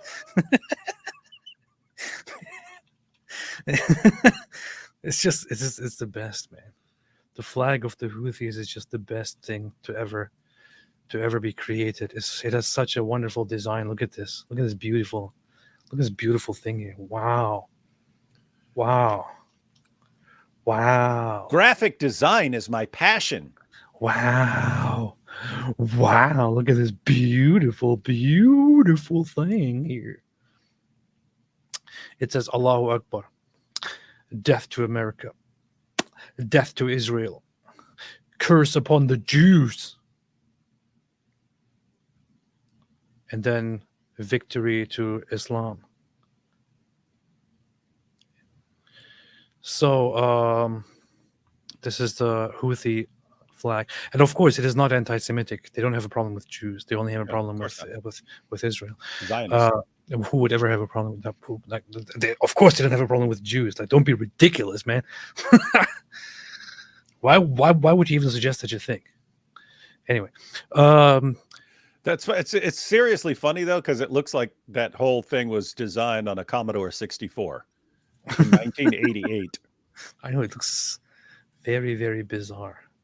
Sheikh Mike Wingeling said Gazans have been starving with no food, water, or electricity since October, but they're still alive and posting on TikTok. And AP says Allah does no miracles. It's the proof. I never said Allah doesn't do miracles. Matt Silva said Israel's crimes. What the heck is this British on? Yes, indeed. Anyway, let's have a look at this. I actually recently came across a video of my favorite Hamas member, Fatih Hamad, giving a speech back in December during this war on the state TV, on Al-Aqsa TV in Gaza, and appealing to the Gazan population at home who are watching nothing except Al-Aqsa TV, and also appealing to the neighboring Arab countries. And here are his beautiful words. هذا الشعب المجرب الذي كان جنديا على مدار التاريخ والذي يستعد إن شاء الله تعالى لتحرير القدس وتحرير الأقصى والذي يستعد إن شاء الله تعالى نقولها بملء الفم. Okay, actually, let me just continue. يستعد to establish the caliphate. لعاصمتها القدس إن شاء الله تعالى، ولن تكون القدس عاصمة لفلسطين فقط كدولة مستقلة، وإنما ستكون عاصمة للخلافة الإسلامية. Can you believe the absolute ridiculously the delusion that these guys are living? Delusional is exactly the word I was thinking of. Yes, we're right there. We're about to establish our caliphate with the capital in Jerusalem. Is everyone watching this and listening right now? So, and you got morons. Yeah, oh great, they're about to do it. They're about to get it done. Well, those who are listening right now, we just whine on enough campuses, and we'll get it done. This guy is something like the national Goebbels, something like the Gazan internal propaganda dude, who's not speaking to the world but to the people of Gaza directly from state TV. He is in charge of Al-Aqsa TV, which is Hamas's state TV operating in Gaza, which is why you won't hear very much from him on the international scale, but he is very, very relevant inside Gaza. And this guy actually says that the people have always been soldiers throughout history, and we are now preparing to liberate Jerusalem and the Al-Aqsa Mosque. This was in December. They were already getting crushed brutally, and this guy is sitting there and saying, we are preparing to liberate Jerusalem and take over Al-Aqsa. إن شاء الله تعالى تحرير القدس وتحرير الأقصى والذي يستعد And I'm saying this loud and clear. It gets even more delusional. إن شاء الله تعالى نقولها بملء الفم يستعد لاحتضان الخلافة. We are preparing to establish the caliphate. We are preparing to establish the caliphate with Jerusalem as its capital, inshallah. القدس إن شاء الله تعالى ولن تكون القدس عاصمة لفلسطين. Jerusalem will not only be the capital city of Palestine as an independent state. فقط كدولة مستقلة وإنما ستكون. It will be the capital city of the Islamic Caliphate. So while they are getting brutally bombed and crying and saying, please, please, ceasefire, ceasefire, this guy actually goes on TV and tells the people of Gaza, we are preparing to take over Jerusalem and to take Al-Aqsa and to start the Caliphate. We are close. عاصمة للخلافة الإسلامية. لذلك مطلوب سريع. And here it gets even worse. This requires the following. أولا أن يتوحد الشعب الفلسطيني تحت راية. First, the Palestinian people must unite under the banner of there is no God but Allah. لا إله إلا الله. لا يجوز أن يقوم الرئيس التعيس عباس. Then he appeals to the West Bank, to Mahmoud Abbas, and says he should not have a monopoly over the Palestinians. بالانفراد بجزء من الشعب الفلسطيني وينفرد بل يمسك السلاح في الضفة الغربية ولا زالت 70,000 قطعة كلاشن مسلطة على رقاب وصدور أبناء شعبنا الفلسطيني. يجب أن ننتفض. I think here it gets worse actually. We as Palestinians شعب فلسطيني وأن نتخلص من when get rid of these elements of treachery and من هذه أسباب الخيانة والهمالة والعمالة. لمن؟ لليهود والنصارى لمن يقتلون أبناء شعب. Here. He says that the West Bank, that Mahmoud Abbas, the Palestinian Authority in the West Bank, is collaborating with the enemy. And who is the enemy? Who is the enemy, David? Can you guess who the enemy is? لمن؟ لليهود والنصارى. With the Jews and Christians. The enemy is the Jews and Christians who are killing our people.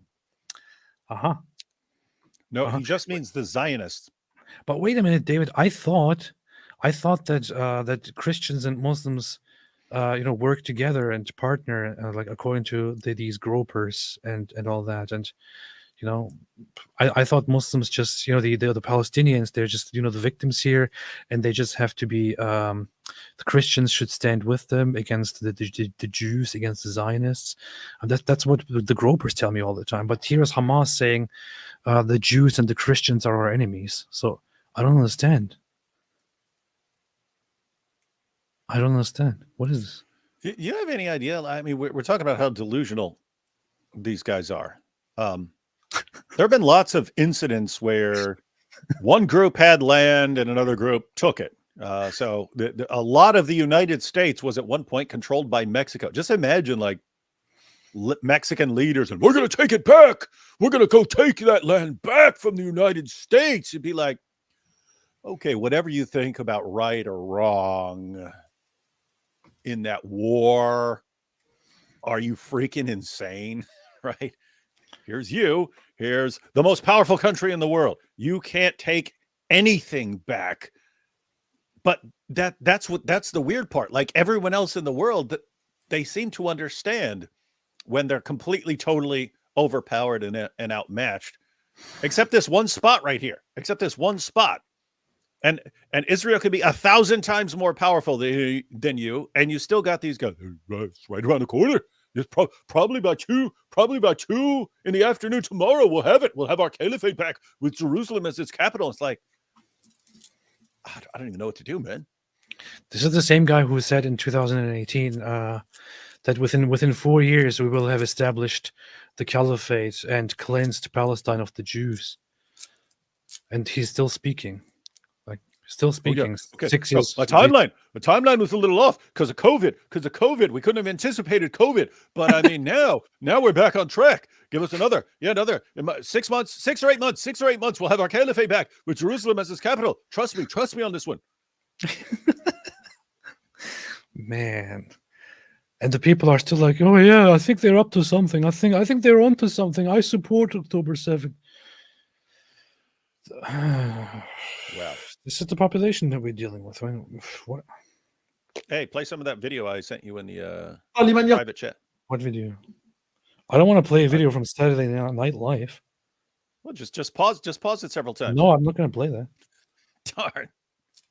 If you want anything that reminds you of Eli Copter. I can't play that. No. Can't play that. I might also not laugh at all because I usually find even the old SNL stuff, I don't find it very funny. This was right after September 11th. Oh, really? And they decided to joke about it. They finally decided they could joke about it. I might watch it. Make fun of the terrorists. Maybe I'll watch it and decide to look at it. Oh. شعبكم لا يجوز، يجب أن ننتفض ويجب أن يكون هناك وحدة فلسطينية مطلوبة سريعا. لا يجوز كفلسطين أن نقول وين الملايين من العرب، وين الملايين من المسلمين، ونحن كفلسطين لا زال هناك جزء لا زال يأتمر بأمر هذا الخائن عباس. ولذلك نحن نقول بالإفينة عباس الخائن يجب أن ينحاز ويجب أن يرفع أمره وعصيه على أبناء الأجهزة الأمنية.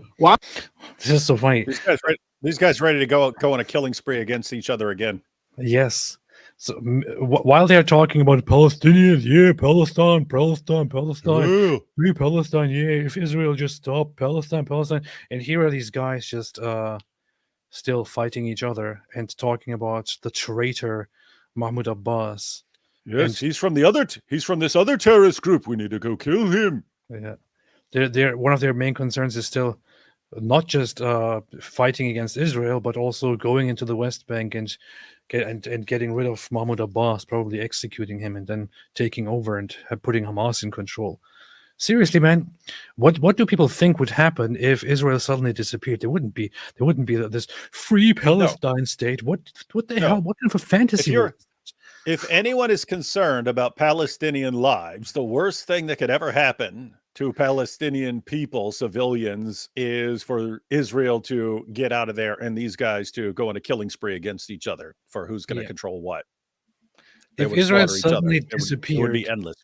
If all Israelis suddenly disappeared and Israel completely disappeared from existence entirely, these guys who did not have an identity prior to Zionist aspirations, and their entire identity consists of just being against Israel, they would go on. They would immediately start the infighting and kill each other, and that's what happened as soon as Israel left Gaza in 2005.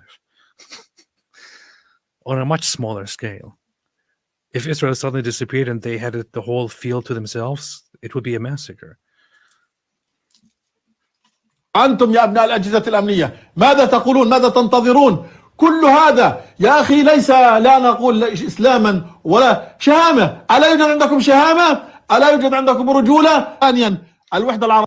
The guy's totally losing it. الإسلامية أنا بدي أشكر. أنا لا أريد أن أشكر الشعوب العربية والإسلامية. أنا لكم أن تنتفضوا عن Wait. تتقدموا في سبيل الله سبحانه. لا شكر لكم، لا عذر لكم، لا عذر لكم، لا رخص لكم. يجب أن تنتفضوا كما انتفض الشعب الفلسطيني بنسائه بأطفاله بشيوخه بكل ما قدموا قدمنا في سبيل الله. والذين He's losing his breath, bro. By acting like this and losing it while talking about this stuff, you certainly don't give people the impression that you're about to take Jerusalem and establish the caliphate. نقدم العدو الصهيوني يفاوضنا تحت النار وأنتم لا زلتم تعيشون في العار. العدو الصهيوني يفاوضنا تحت النار بأشلائنا بدمنا وأنتم لا زلتم تعيشون وتسعدون بالعار. Powerful stuff. Powerful stuff. Anyway, I'm happy to see this guy suffering. What? Why? Makes me happy. He needs to quit skipping cardio day. It makes me happy to see this guy be angry. This is very pleasant. Look at that. نار وأنتم لا زلتم تعيشون في العار. العدو الصهيوني يفاوضنا تحت النار بأشلائنا بدمنا وأنتم لا زلتم تعيشون وتسعدون بالعار. I need to clip that and just put that on my, I don't know, it's like play that during the day to What do you think that dude? What do you think videos from that guy from like 6 months from now are going to be like? Think he's still going to be mad? He'll be like, "Where are you? Where is everybody? Where is everybody?" It's that guy. It's that guy. A boss. It's a boss. It's his fault. We told him what to do and he didn't do it. This is why we're getting crushed still. But still. But by the way, we're about to destroy Israel. We're about to take Jerusalem. We're about to take Al-Aqsa and establish the caliphate. We're almost there.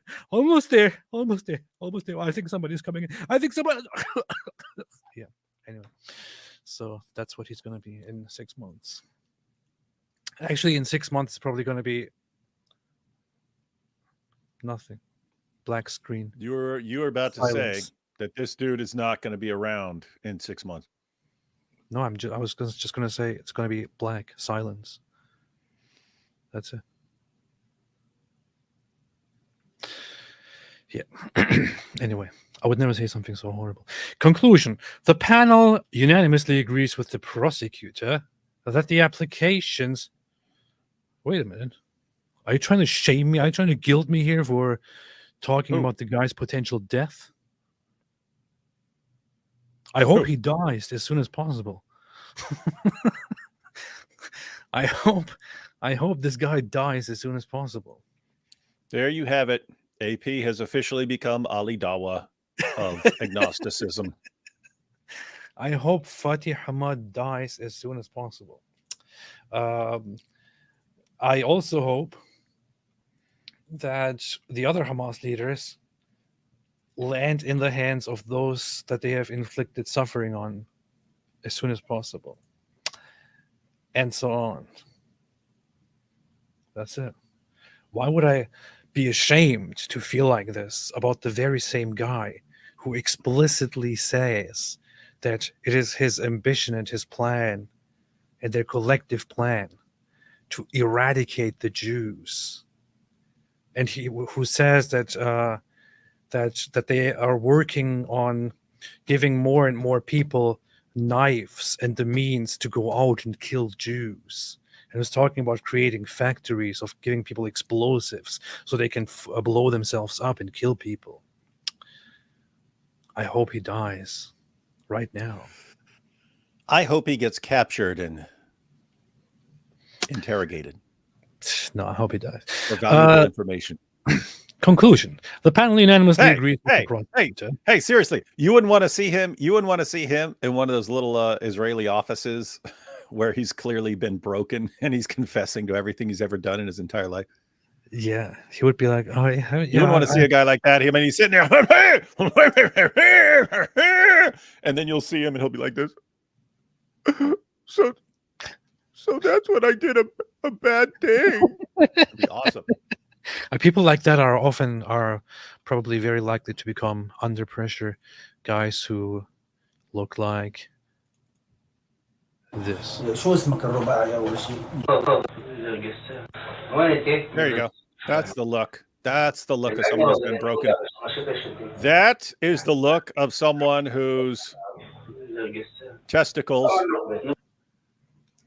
have been handled roughly in I don't know. Interrogation. He might just be injured from a gunshot or something, or maybe he just has he's constipated. I don't know. Maybe he's pooping his pants as we speak, as he's speaking here while during this recording, and he's trying really hard. Like, this guy doesn't look like he's been. Okay, this guy goes totally fine. This guy looks totally fine.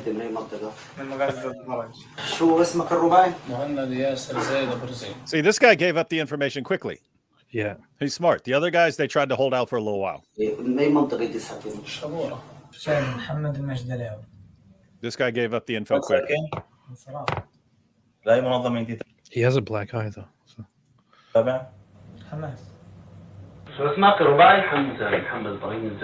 Like this guy has internal pain right now. Lots of it.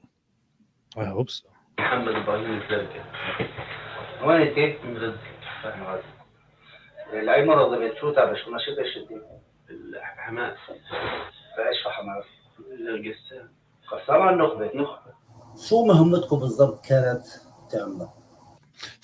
This is the most pathetic one to me because it looks like a big tough guy and then just sitting there just singing at all. اقتحام موقع صوب العسكري. وغير الموقع في كمان كانت مهمة؟ كيبوتس وما رحنا خلاص نروح يعني بعد بيوم أو يومين زي. ومدنيين في ذيك الوقت. It looks like he cried before this. Look at that. والتعميمات في بخصوص المدنيين كانت اللي هو يعني قتل الرجال. He was probably in operations. He was like, "Oh, you will do what you're being told. Go there right now." And as soon as he's captured, he's like, yeah. So yeah, we were planning on killing people and yeah. Please. Hey, can you?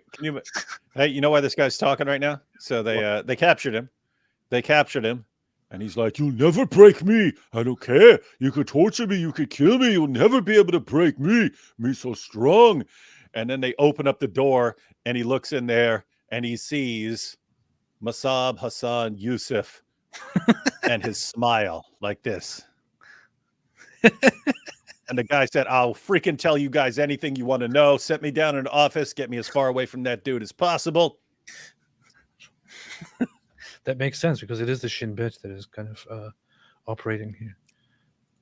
I mean, seriously, imagine you were a terrorist and you got captured and they tell you, "Hey, you can either talk or we're going to interrogate you pretty hard." And you go, "Yeah, you'll never stop." You walk in there and you see Masab Hassan Yusuf in there. Yeah. You'd start giving up the info, man. Who tells you, "This is not funny." That's what he says.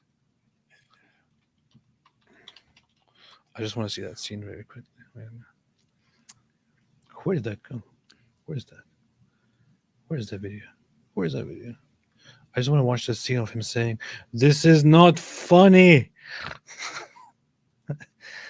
God, I love that guy. All right. Let me. This guy walks in. This guy walks into the room, and Masab says, "You are not even fit to be a father." The guy breaks down. To retire, find a different job. You're not a journalist. You don't qualify even to be a mother. Look at his face. It's usually a pup.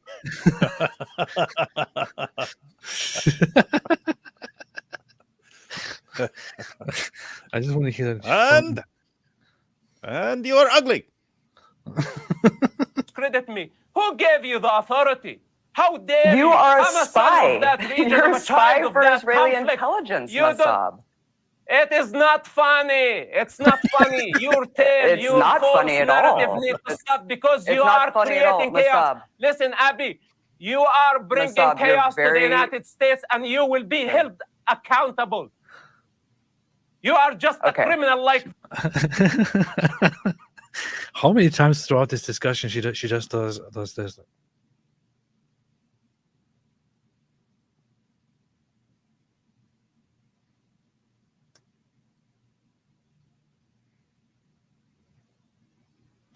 I don't know. I wonder if her neck really was in pain after that.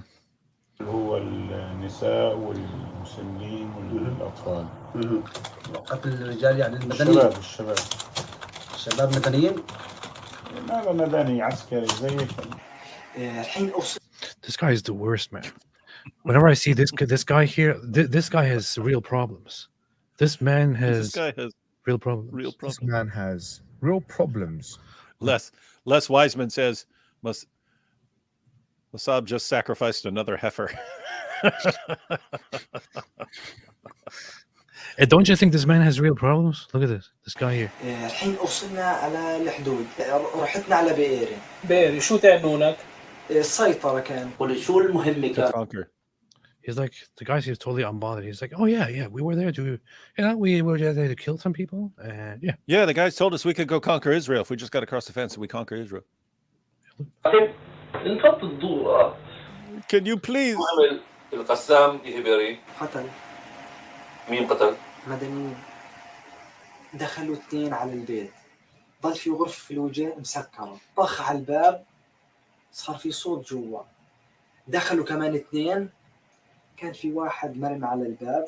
إذا هو ميت كان في دم جنبه طبعا. كان في جوا زلمة مصاب. وانا متوقع انها عائله كامله. عائله كامله. لبس عادي يعني لبس منزلي يعني. اللي الزلمه المصاب كان لابس كلسون وطلعت مرة لابسه فستان عادي يعني فستان بيت. والثاني برضه كمان لابس فستان وفي ولد وبنت. فاحنا مشينا يسار وفي بيت هناك طلعوا منه مرة يعني ختيارة غطوها. انه هذول الشباب اللي كانوا معك استعملوا العيله هاي كذراع بشري. طيب. To me, it looks like this guy. They captured this guy, and they were like, "Okay, you will tell us everything you know, and everything you did." And he's like, "Okay, yeah, sure. Mm-hmm. What do you want to know?" Yeah. So some people. Yeah, some people understand. Okay, these guys will inevitably break me. So do I just start talking so they don't have to break me? And you got these other guys who look like they're in horrible pain. They're like, please get the armadillo you shoved up my butt out. Please, I'll tell you anything you want to know. But they treat these people very, very well, as it seems, compared to the terrorists that Russia captures. Yeah. You see, the dude that cut off a terrorist's ear, like then later on he auctioned off the knife that he cut off the guy's ear with. Man, and they don't care. They don't care at all. It's like they don't give a damn. But dude, seriously, I mean, think about that. If Israel had done the exact same thing, the entire world would be screaming even louder. Oh, look what the Jews do! Look what the Jews do! I know. It's Putin's boys, and people just understand. Okay, Putin's boys and Putin's dudes are brutal, and they don't care, and they don't care if you complain. Mess with Russia. Don't play with Mother Russia. But when Israel does something, it's like, oh no! How dare they mistreat the terrorists? Now we're auctioning off vodka bottle that we shoved up his anus. We shove it up his anus until he tell us what they're doing. But now we auction it off. We start bidding at 100 rubles. No, do you see those guys? I mean, they had those guys out in their underwear in the freezing cold, chopping body parts off, saying, "You better tell us what we want to know right now." And those guys started talking real quick, like. You imagine being like just surrounded by Russians who just do not care, and they're going to get that information out of you no matter what, and they're going to sit there cutting you apart piece by piece. Do you think that Hamas is a terrorist organization? Do you think Israel's a terrorist? Sorry, continue. Oh, that's it. So to be clear, D Wood does not like Russia. Can't stand them. I still think they're all communists in disguise. But when it comes to interrogating terrorists, they have ways of making you talk. No. Definitely not. They're all very, very upright, very decent people, of course. Yes. I was going to look at a footage to compare Israel's treatment of some of the people they captured with Russians, but whatever. Let us continue here. But we're going to come into the conclusion. The panel unanimously agrees with the prosecutor that the applications for arrest warrants and materials submitted by the prosecutor in support of each application demonstrate reasonable grounds to believe that the court has jurisdiction over the crimes set out in the applications for arrest warrants, that these crimes were committed, and that the suspects are responsible for them. So there are reasonable grounds to establish those. I wonder if there is a little graph here to show us what the level of reasonable grounds would be. I think there actually are such things. What is this? What is this? Burden of proof, reasonable suspicion. Is that it? Standards of proof, probable cause. Hold up. Probable cause. Yeah, I don't know where that exactly goes. If that is just reasonable suspicion, probable cause. What that is? I would. I mean, it's at least in the. They're saying it's at least in the probable cause area. But probable cause, that's where you can go arrest somebody or something like that. Yeah. But it is very far from proven or clear and convincing evidence. For example, they had that would have to be established in court. When the UN envoy, for example, went over to Gaza and to Israel to see if there were cases of sexual assault by Hamas against Israeli civilians, they established clear and convincing evidence that there is sexual assault in multiple cases against Israelis perpetrated by Hamas, which is almost definitely happened. Yeah, having closely reviewed the arrest warrant applications, underlying evidence presented in support for the applications and the prosecutor's process, the panel is satisfied that the process was fair, rigorous, and independent, and that the prosecutor's applications for arrest warrants are grounded in the law and the facts. While this is the panel's view, the panel is cognizant that the decision on the issuance of warrants is for the honorable judges of the court. Finally, the panel welcomes the prosecutor's statement that the investigation of crimes committed in Israel and Palestine is ongoing and that applications are likely to be made in relation to additional charges and/or suspects in the near future. The panel agrees with the prosecutor that further investigations are warranted and hopes that victims and witnesses will choose to come forward to support the ongoing investigations. Good luck with that. And they went into quite some detail here.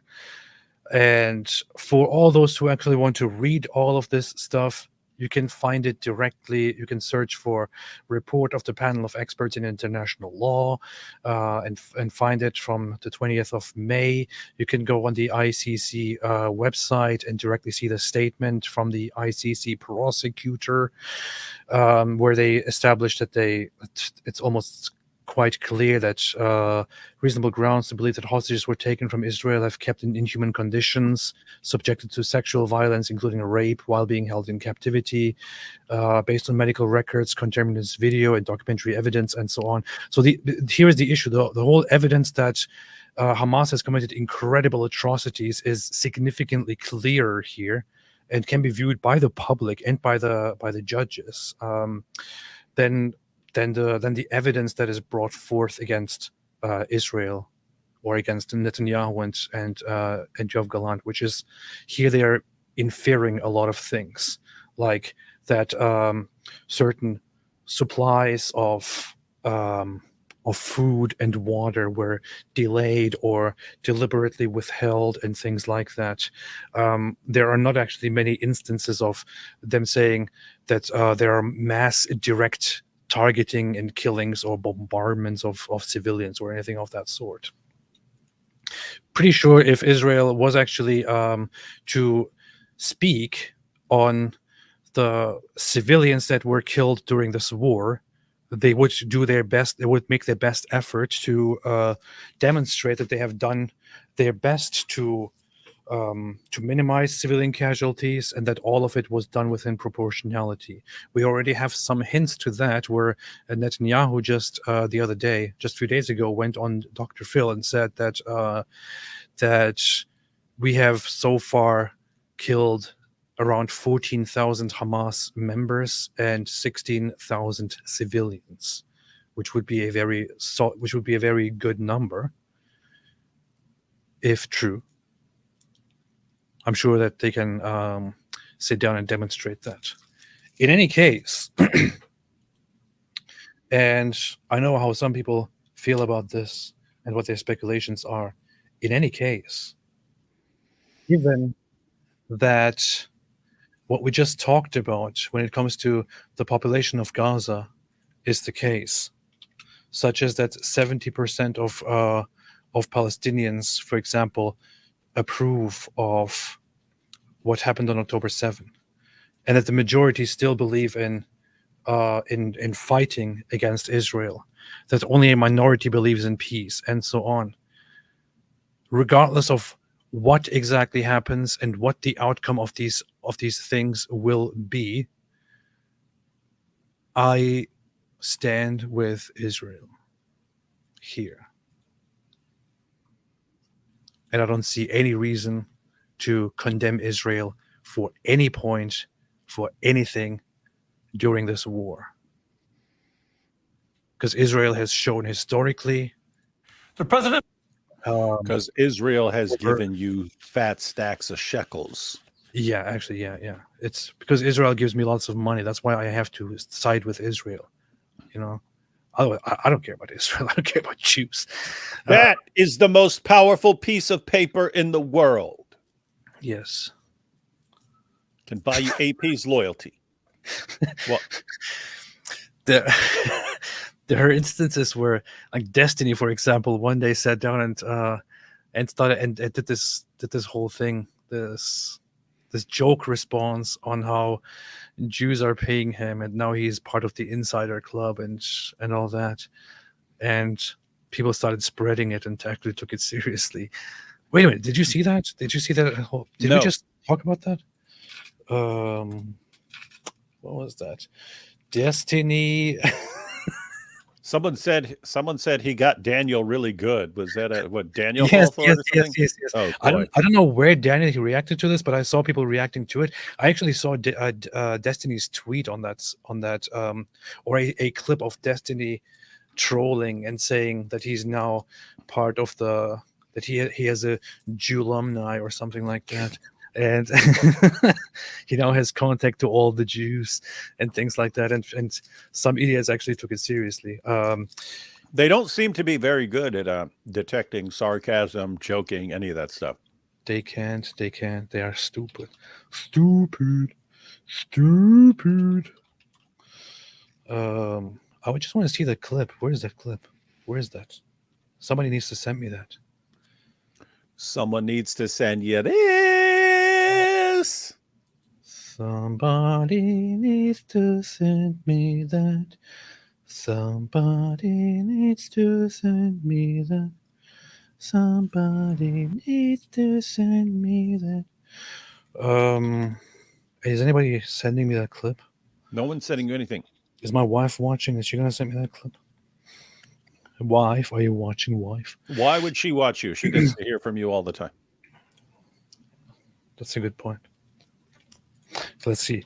Destiny admits they're usually for Jews.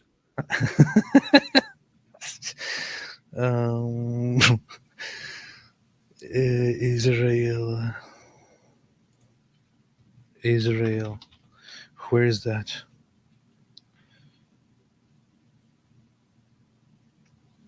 What do you mean? Yeah, of course. Ever since I started the Israel-Palestine arc, I've gotten so many connections.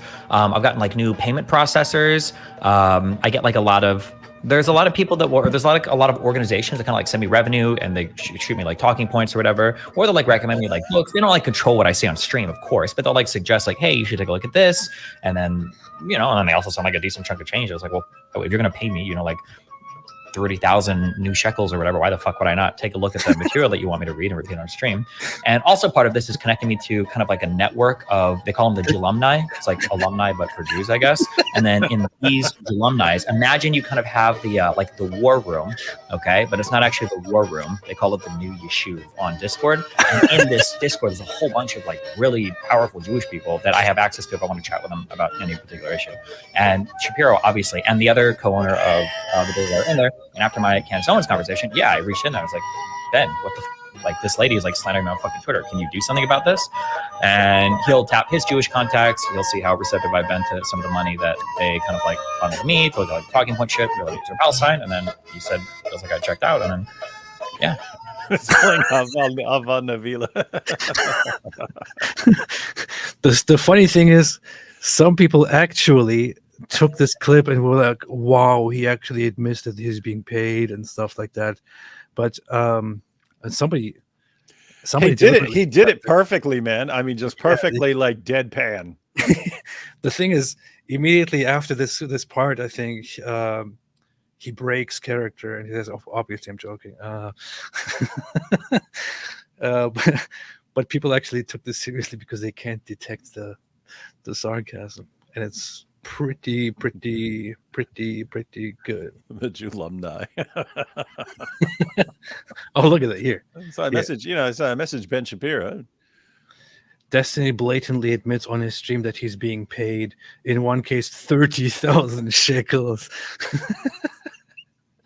to spew pro-Israel propaganda. I got my cut. Everything this grifter has said about Israel-Palestine since October 7, the day he started paying attention, has been for revenue. Color me shocked.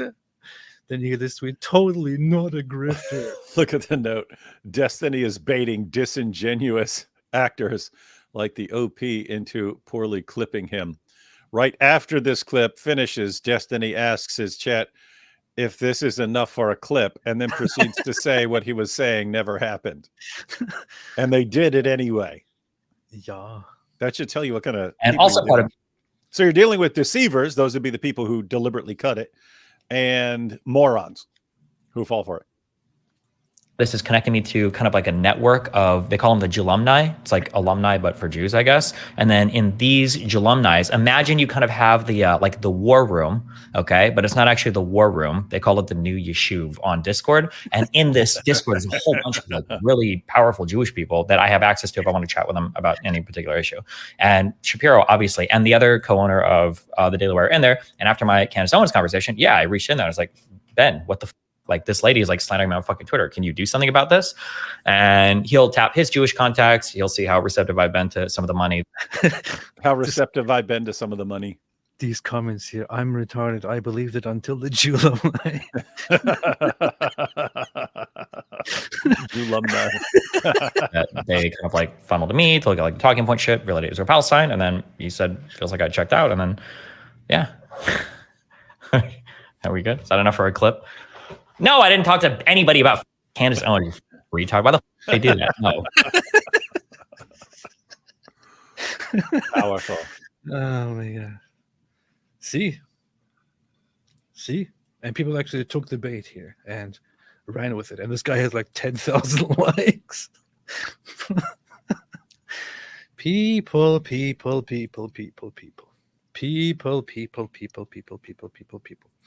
Anyway, Sayara says, AP, the experience you described having in Israel is a dead giveaway. You have a Jewish soul and are meant to come back home to us by converting to Judaism. As for proof, read Rabbi David Gottlieb.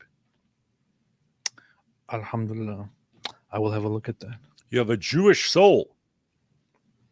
I know I have a Jewish soul. I'm talking. You may be Maimonides reincarnated. I don't know, man. Maybe. Yeah, who knows? People are calling him Justiny.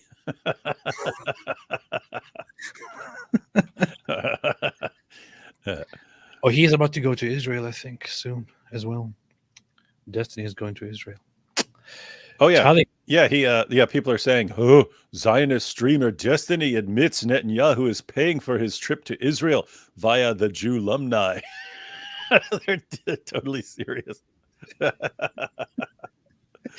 Oh boy. Oh man. I wonder if this is actually going to become a thing, and people are actually going to talk about the Jew alumni.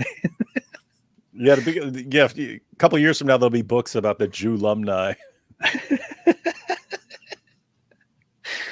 The protocols of the Jew alumni of Israel.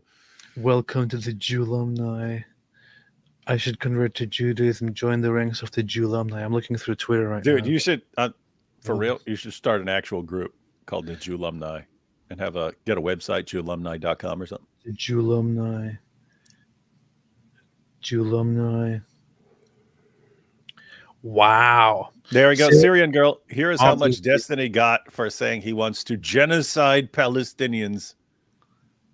I've been aware of the fact that Destiny is in groups where he gets talking points since he first went on Fresh and Fit. So let's not pretend this is a joke. Syrian girl is on the case. Syrian girl has cracked the code. It's Destiny. He's getting paid by Benjamin Cohen and Eli Copter. Eli Copter is still the best, man. Eli Copter is unbeatable. Unbeatable. I don't know if you know, but if you have heard, but there is a song, some really ridiculous song from Bosnia or something like that. Is it the helicopter song? Yeah.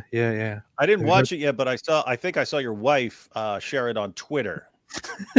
I didn't see it yet because I watched those videos you shared from that rapper. Yeah. It goes like helicopter. It goes like that, and people are just posting that right now too, because of the Iranian president. People should sing that at his funeral. Helicopter. Wait a minute, I wanted to put that thing on the screen here so that everyone can always see. Yeah, here, right there, while reading super chats. Telegraph said Israel needed some extra matzahs this year. Dude, don't even joke about it. These people actually, there are still people who actually genuinely make the ridiculously dumb accusation, which people made at some point 1,000 years ago, because they were insane and paranoid, that Jews were killing Gentiles to use their blood in baking matzahs. And people are still, some idiots out there, some mentally ill people are still actually making that same assertion. I would say it's very much a tiny minority by now. Most people are only doing less insane things, like saying, "Oh, Jews control the world. Jews made my socks disappear. Jews made my bus late." But there are still some people. Candace Owens, you remember Candace Owens? She liked one of those tweets about Jews taking the blood of Gentiles or something like this. Then she said she was liking it because of what else the tweet said, not for that part specifically. Yeah, you know, not for the part about not about the part about Jews taking Gentile blood. She liked the other. She was liking the other part of it. Imagine you go on Twitter. And there's a tweet that's like, "Hey, what are you doing? You N word. I know you just want to become a slave again. Is that why you are lying?" And I like that tweet. And I say, yeah, because you call the guy a liar. I didn't like it because of that part. I liked it because it calls the person a liar. You know? Yeah, the guy was lying, so that's why I liked it. This is what we're dealing with. That's what they do. Urinating upon one another. That's what they do. The Sahih Mask. Oh yeah, for those who don't know what a matzah is this thing. Yummy. That is being baked, and some very, very freaking insane people came up with the stupid conspiracy theory that Jews do ritual murder to mix blood into this. I don't know why. I actually don't really know the backstory of why they specifically made the accusation with this. It's actually similar to the Jews in terms of if you have someone who's if they eat something that you don't eat, then you can always just make something up about them. It's like you can always do that. If they're doing something different from the way you guys do it, then you can say, what they're really doing with this thing that's different is this other evil thing. Oh, yeah. It's called Soylent. It's called Soylent J. Yeah. You never saw Soylent Green, did you? It sounds familiar. What is that? Oh, it's a dystopic future, and like there's not enough food, so they're making food out of like seaweed and stuff like that. But there's this new kind of Soylent called Soylent Green. Spoiler alert, everyone cover your ears if you're still planning on watching this over 50 years later and you don't want it spoiled. You have 2 seconds. 1, 2. The Soylent Green is dead bodies. So anyway, they end up using the dead bodies that they're rounding up to make food out of it, and they tell people it's this great healthy food and stuff, but they're actually eating dead bodies the entire movie. You don't find out till the end. So what's the But problem? it's like a mystery. People trying to find out what this new Soylent Green is, and it's yeah. I do that all the time. What's the problem? I don't get it. There's no problem with it, but lots of people are creeped out by it because they're weird. Weaklings. Lonnie Crow said many Israelis deny aid from our borders as we believe it's truly a war between the people. Hamas grew up from the values of Gaza, from a Muslim brotherhood. Yep. And there is a point there. And for the ICC to step in there and to say, no, you can't do this. I mean, you have one side that wants the other side completely exterminated, and the other side that says, okay, you know what, now that we are at war, how about, screw you, no aid, nothing, we are at war. And the ICC this is actually an important, this is one of those issues where you could argue it both ways and so on. So Gaza has the Mediterranean Sea on one side of it, right? People can bring in aid that way. Nations can bring in aid that way. There's sky above Gaza. People can drop loads of aid on Gaza. Gaza shares a border with Egypt. People could bring in aid through the Egyptian border. And so why does tons of aid have to come through Israel when Israel's the one at war with them? You have other means of getting people aid. On the other hand, there are people there who there are people in Gaza who don't want the war, who don't approve of what Hamas did and so on. They're the minority, but you still can say, hey, not everyone had something to do with this, and so we'll try to help those people. And so it's a debatable issue. It's where you could argue either way and have a good point. Yeah, I saw a thing earlier which said that in World War II, the ICC would have probably issued arrest warrants or requested arrest warrants for Winston Churchill and the Allies, it seems. See how that would have worked out. Can't disagree. Yeah. I have to say, I like the idea of Israel allowing aid trucks to come in there, because there's going to be lots of accusations for a long time. And at the end of the day, it is good to be able to point out that, what are you talking about? Aid trucks on these people who attacked us were coming through from our country to those. So don't be pointing a finger at us for any. I mean, how many nations actually sat there and distributed aid in a country that they're at war with? Come on, you can't point a finger at us for anything. Shut up. Just shut up. Helicopter. Fox McCloud said the gropers make the Jews sound awesome and powerful. Yeah, it's gropers because they grope little children. Farfour the survivor says, "Cheese Adulullah, I have returned. Cheese Adulullah, I've returned. The Jews tracked me down. I will never give up my homework." That's Farfour looking like a zombie there, man. Yeah, he's a survivor. He looks like a beast. I will never give up my homework. Sheikh Mark Wingelin said, if you think about it, AP, apostatizing from atheism is like Pikachu becoming a Raichu. He's still a yellow rat and now less famous, but he grew bigger. Huh. You see what I'm saying? You get these wingaling dingalings coming on here, and all their stuff is nerd stuff, and no one knows what they're talking about because everything is some example from Pikachu or something that no one knows about. Everyone knows exactly what it's about when somebody talks about Pokemon. And it's just like the episode of the original Star Trek series that Captain Kirk he turned into a bad Kirk. That's like AP. I want to be the very best. Here's a video of innocent Gazan civilians.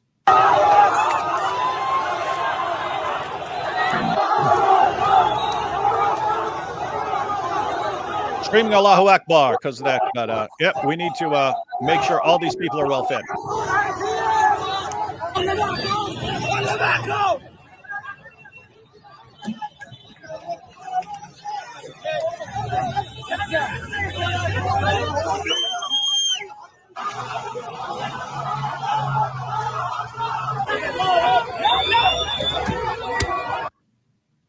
Did you see that? Mm-hmm. Did you see these innocent civilians here?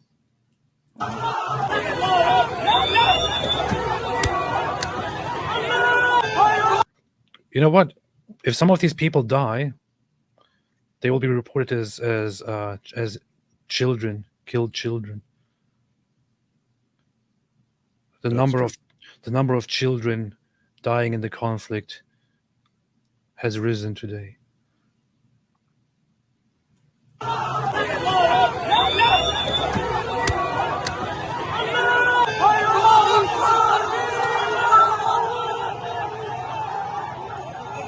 Imagine being an Israeli and you see these videos, you watch these videos, and you see that the person here in the back of a pickup truck, one of these people here is possibly, or directly is actually, I don't know, your best friend, your brother, your sister, your father, your son, your mother, your daughter, whatever it is, somebody that you know and love, your neighbor, somebody who is very, very dear to you.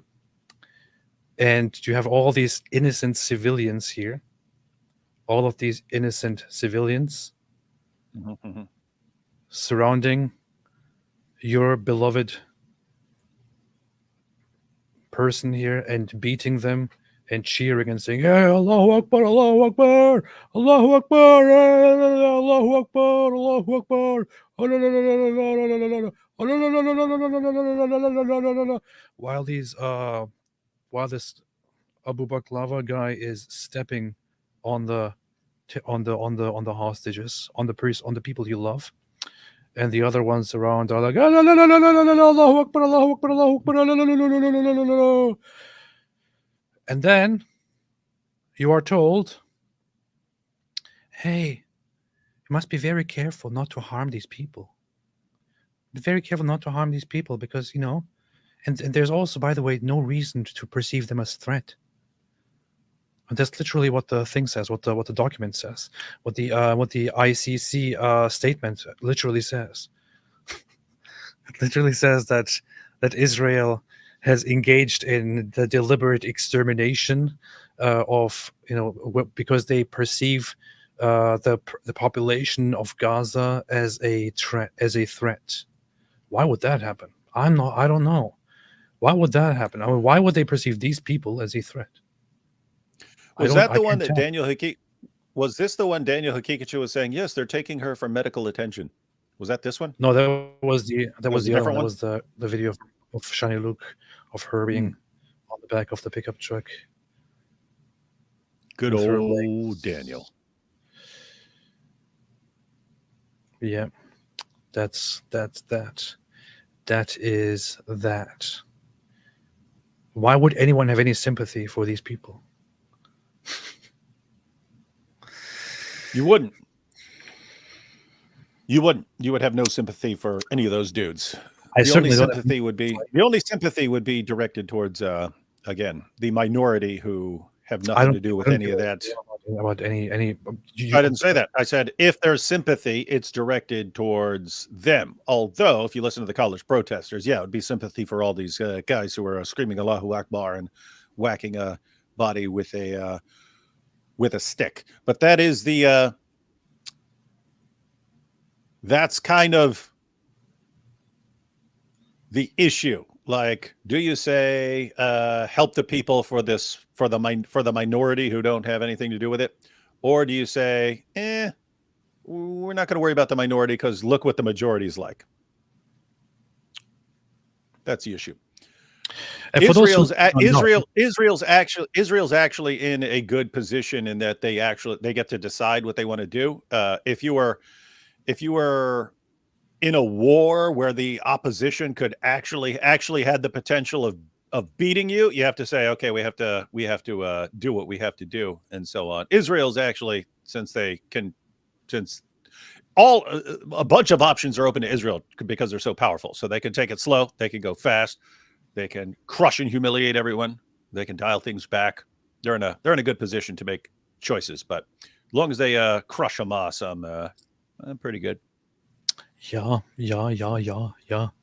And for those who don't know what Israel does and how Israel actually treats people that are inside Israel, this is how Israelis are being treated inside Gaza, right? This is how Israelis are treated inside Gaza.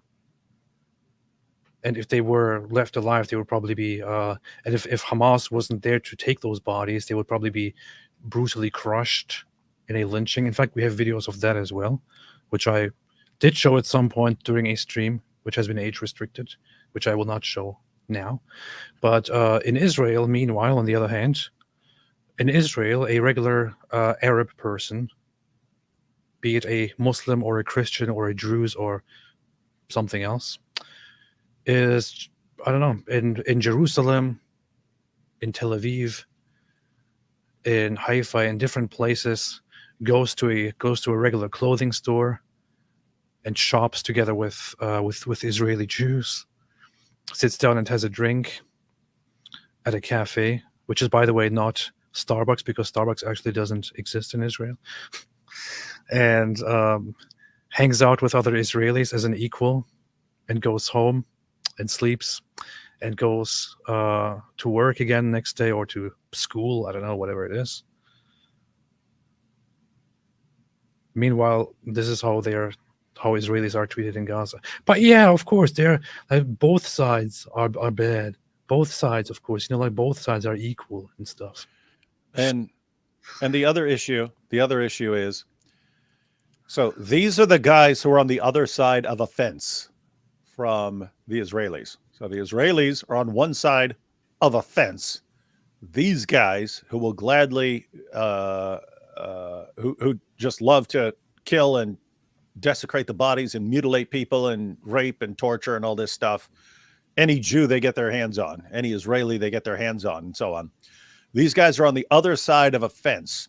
And you still, to this day, when people are asked, what the heck do you mean by apartheid and so on? They're like, oh, they built a fence. The Jews built a fence to keep these people out. Think about how that feels. It's like, you have a problem with these guys being on the other side, like building a fence between you and these guys? Weird stuff. A fence? No fence between you and these guys? Yep.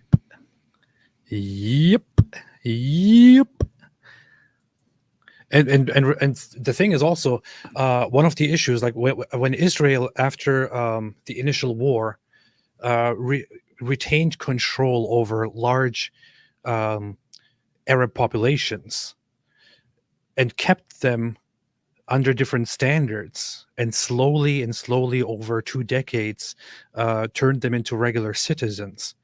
This is sometimes even brought up by anti-Zionists, by Israel haters, as apartheid or oppression or whatever it is. So what Israel actually, after a defensive war, after an extermination war against Israel, against Jews, took control of huge chunks of land where Arabs live, let them live, kept them under tight control, slowly integrated them, and made them into citizens. They are now equal Israeli citizens and have equal rights, have all the rights, equal citizens, can go and vote and can become judges, can become police officers, doctors, can go to can become members of the parliament, can even create an Islamic party in the parliament, and so on. However, they did this slowly, integrated them nicely, and eventually turned them into citizens.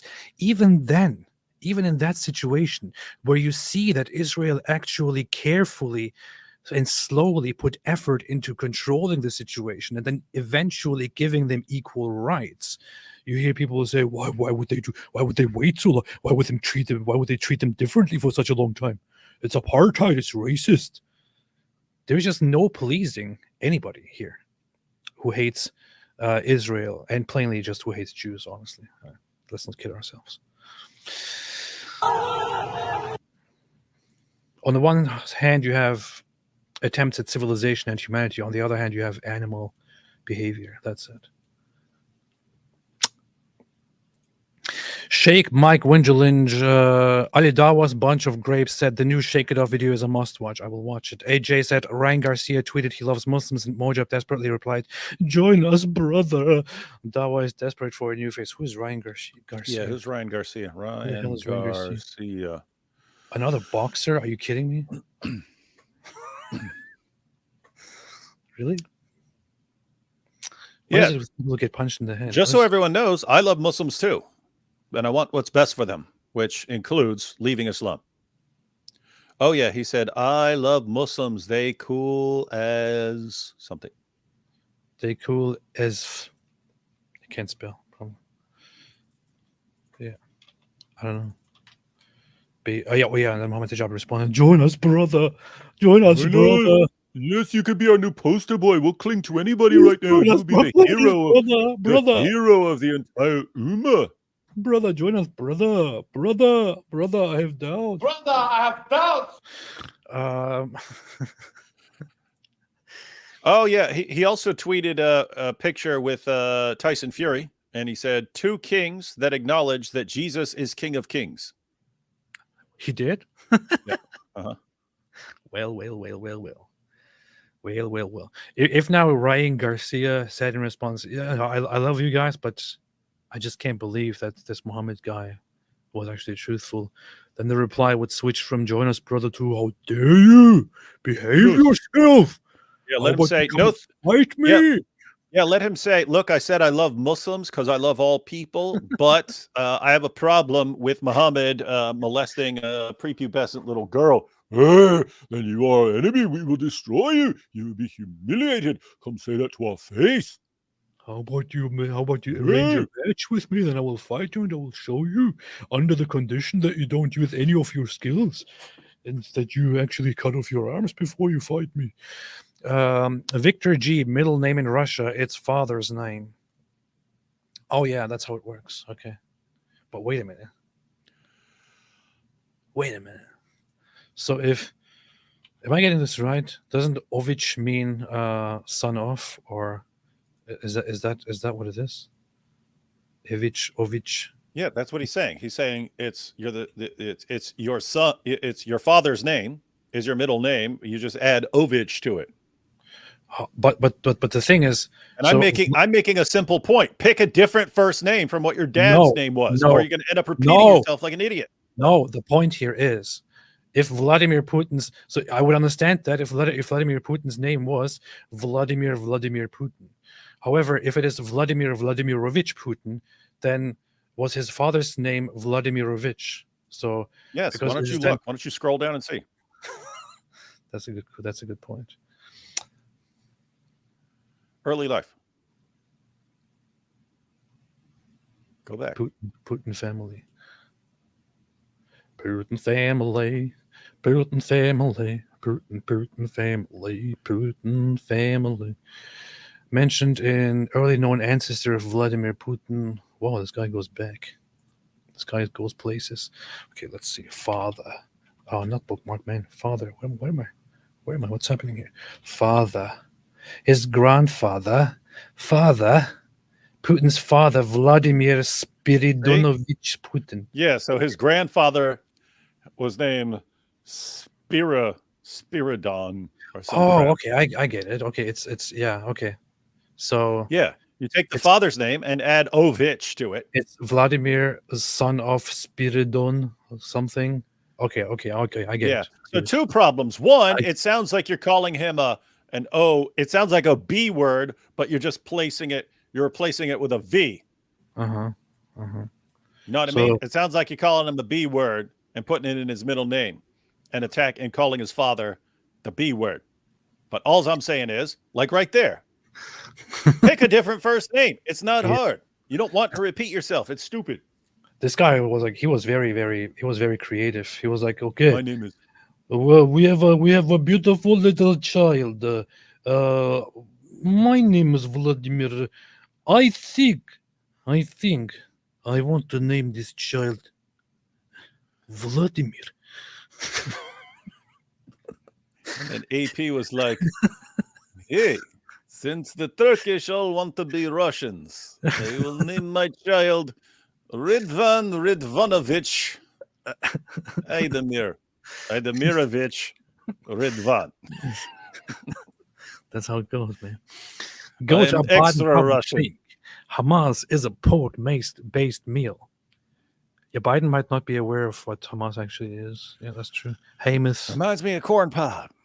Hamas. Corn Pop is a bad dude. Nate23, sub AB. URI sent you a video on Twitter under Eretz Yisrael 122. URL. Okay, I'll check it out. I promise I'll check it out. Ari Wasserman said, just imagine if they try to arrest Bibi. Just imagine. Good luck with that one. Good luck with that, bro. Better bring an army, pal, and you ain't got one big enough. Good luck with that, son. Sid Dave says, I do think Joe Biden, for all his flaws, is actually a Zionist and cares for Jews. But is he really the last one before woke? Jihadists take over a Democrat party. He did when he was younger. I mean, I saw speeches. He did advocate for Israel very, very strongly and fiercely. And I think that's what Sid Dave is saying, is that's what he's actually like. Yeah. At heart, he is like, I mean, at the end of the day, but right now he's things a can go vegetable. anyway right now because he's just reading a teleprompter and he's going to do whatever they say. He's lost it. He's lost his faculties.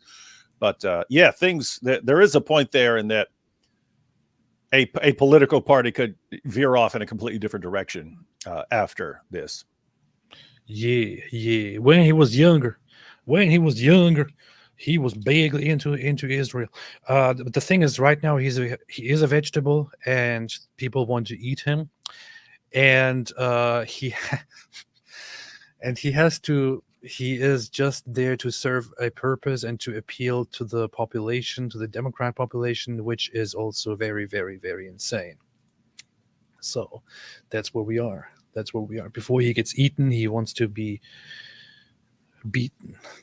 Telegraph said, by the way, seen the IAEA moment of silence for Ray C? Speaking of chickens for KFC. What is the IAEA? It's something with energy. I forget. International Atomic Energy Agency. Oh, yeah. Oh, yeah. I went through I woke up in the morning and I went through a bunch of Twitter. I went down all the Twitter rabbit hole of stupidity. Well, I mean, we don't have to go very far, right? Here is India declares one-day state mourning after Iran president dies in chopper crash. I'm just thinking of all the Hindu nationalists who have been for years saying, "Oh no, India, we oppose Islamist stuff, and yeah, India big, strong, and we don't do such things. We don't be like Europeans." And here is India directly declaring a day of mourning. And I understand it's a political move. It's because it's to appease your neighbor over its little agreements. But it's one thing to say we express our condolences, and another thing to dedicate a day of mourning. Yeah, that means you're really, really sad. So that's the thing, guys. You don't see me celebrating, but you're definitely not going to see me mourning when a total scumbag, evil scumbag who kills a bunch of people dies. Morning has broken. Like the first morning. Wait a minute, I just converted to Islam. Slaughter the unbelievers in the name of Allah. You know what's funny? I learned that song when I was in Germany. When I was in 5th grade or 6th grade, we had a music teacher who would have us sing different songs, and that was one of the songs. And I loved that song when I was like in 5th grade or so. And I went to music class and I heard him sing that, and I was like, "Well, this song is beautiful." And I paid closer attention to the lyrics, and I obviously see the whole Christian, the Christian point of the song and the Christian aspect of it, and it always felt like I don't know what you call that, but like I'm being a bad boy by listening to such a by enjoying such a beautiful Christian song. Oh, dang. It predates him. He just, it's a Christian hymn that goes back to 1931. Oh, really? It goes Has that the far. words. Yeah, it just became popular when Cat Stevens did it. Yeah.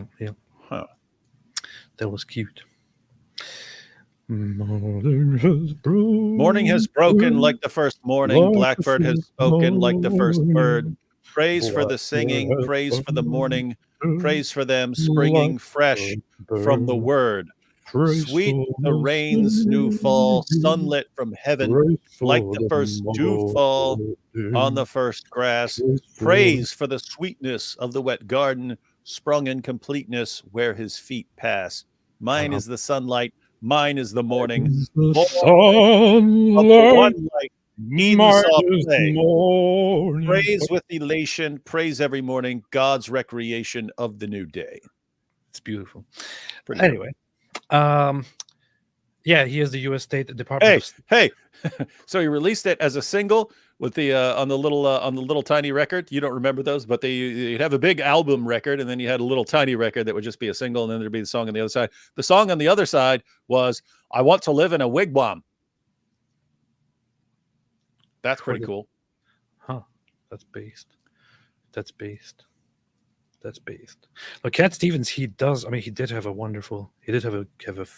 fantastic voice. I still listen to a bunch of his songs. Unfortunately, he died, and then Yusuf Islam was born. And then he was, kill everyone who criticizes Muhammad Akbar! And he kind of changed a little bit again, and He started. He dialed it way back over the years. Yeah. You can't tell this guy. He was calling music haram and was not doing it anymore. But then he started. He actually went back to making music again. Now he even plays instruments and sings again. So he probably considers himself some sort of Sufi now, and music's okay. Yeah. What is happening in the chat? What's going on? Gypsy Little said AP has a vibrato, and then No said AP. Obviously, okay. If somebody said this,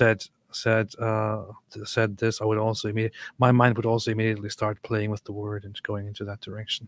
So yeah, you're not alone. Anyway, U.S. Department of State Office of the Spokesperson said, statement by Matthew Miller, spokesperson. On the death of Iranian President Raisi and others in a helicopter crash, the United States expresses its official condolences for the death of Iranian President Ibrahim Raisi, Foreign Minister Amir Abdullahian, and other members of their delegation in a helicopter crash in northwest Iran.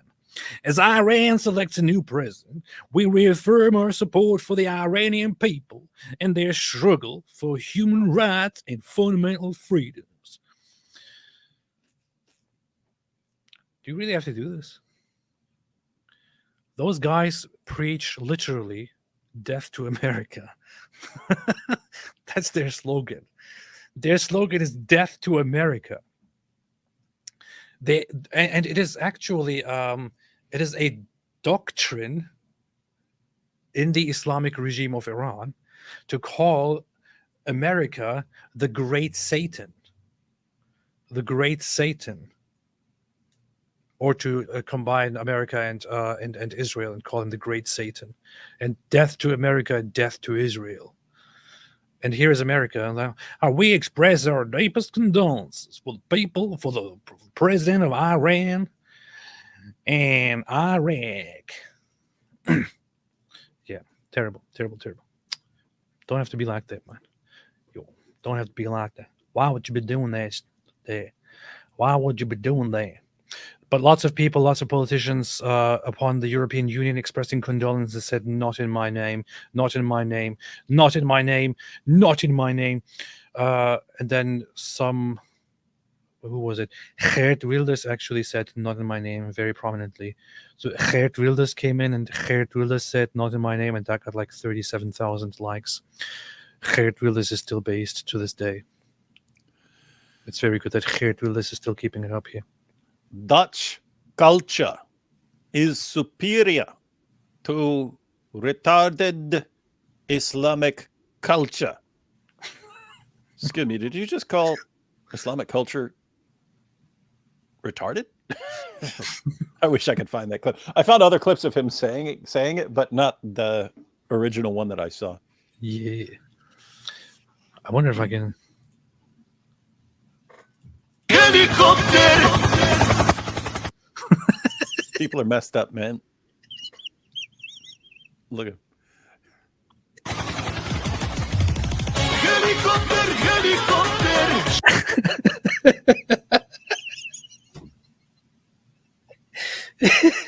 Never make fun of a man with his Bieber, man.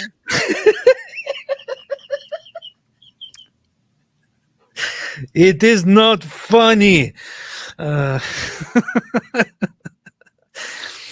Ari Wasserman said Raisi is only a martyr since he just fell out of the sky and didn't die doing jihad against the Jews. No virgins for him. Mossad agent Eli Copter nailed him. Eli Copter really. Yeah, Eli Copter did. Eli Copter is brutal. Him and Ben Cohen, man. Yeah, Eli Copter, Ben Cohen, best agents of the year. I must say. Yeah. people. Ari Wasserman said Israel is kicking itself in the ass that it never signed the Rome Statute in 1998, disqualifying it from being under the ICC jurisdiction. I know. They're pretty upset about that right now. Yeah. There'll be. Yeah, it's very sad situation. And I mean, really, the ICC. I think they're being pretty stupid here. If you still have all these countries that are still, haven't been ratified and stuff, and they say you guys trying to flex on everybody, and we're going to go around telling all these nations what to do, and that they can't. These other countries, who's going to ratify it now? Which of the countries that hasn't ratified the agreement is actually going to give these people jurisdiction over them now? Oh, you have it on their own website. Look, the states parties to the Rome Statute. You go on here, you look through the nations listed, and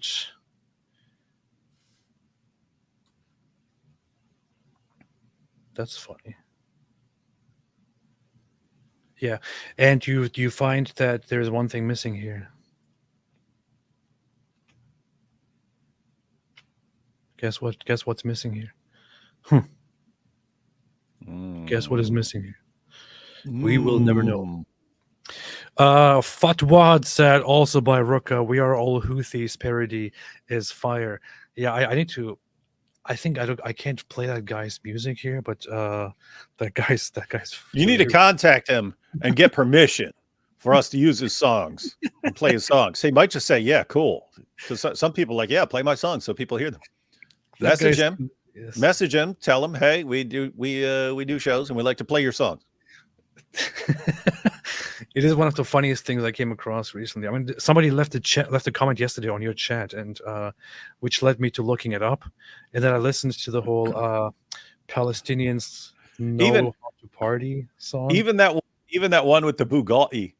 He pronounces all the words like Andrew Tate, even though he's doing a different voice, but he's using it like where the T is almost silent, Bugatti, and then he's pronouncing color as color. Color. What color is your Bugatti? His accent is so on point. Bugatti. What color is your Bugatti? Your Bugatti. What color is your Bugatti? That's funny, man. This is funny stuff. Funny stuff. Show him when Farfour shows up. The other one.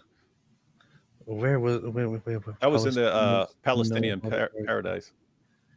Or Palestinians know how to party. Oh yeah. Palestinians know how to party.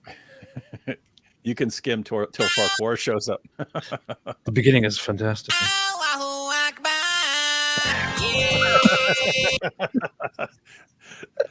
The graphics are awesome too. Like there's Farfour shows up. I love that Farfour just shows up out of nowhere. I never thought of listening to that song and thinking, Allahu Akbar. Hello, kids. Akbar the Akbar. The mouth. Oh boy. Funny. Akbar the Akbar. This is funny. This is funny. Well, dude, that's especially funny. That means he pays attention because one, he's got for the mouse, but two, we're the ones who point out this all came from people from Muslims arguing that Muhammad is mentioned by name in Song of Solomon 5:16, and we pointed out if you're going to say, "Oh, this word kind of sounds the same," well, the Hebrew word for mouse is Akbar, and therefore, when you're saying Allahu Akbar, you're saying Allah is a mouse. But he's aware of that discussion that he's calling that you've got Akbar the Akbar. Seriously, Israelis or people who speak Hebrew, do you guys notice that, or is that something that is known? That, you know. Oh, so you're asking if they know that when Muslims say Allahu Akbar, hey, it kind of sounds like Allah. It sounds like you're saying Allah's a mouse. Do you hear that it sounds kind of like mouse? Or yeah, okay. Some people say yes. Huh. Oh, yeah. Daniel said, yeah, I did notice it. It's an old joke in Hebrew. Yeah, I did notice that. That one Jewish girl says yes. Okay. Oh, that's funny then. Yeah, yes, we do. That's funny. That's funny. Yes, of course we know. Of course, yes. I thought of that. A tunnel rat god. He's a tunnel rat god. That's funny. I wasn't even aware that this is. Yeah, I had never thought of that. I had never thought of that they could actually hear that. That is funny. That is funny. That is funny. No, lots of people are going, yes. That's funny. That's good to know. That must be a funny thing then when you hear the adhan. That is. They're hearing Allah is a mouse. Hey, it's actually been pointed out. Sam pointed out that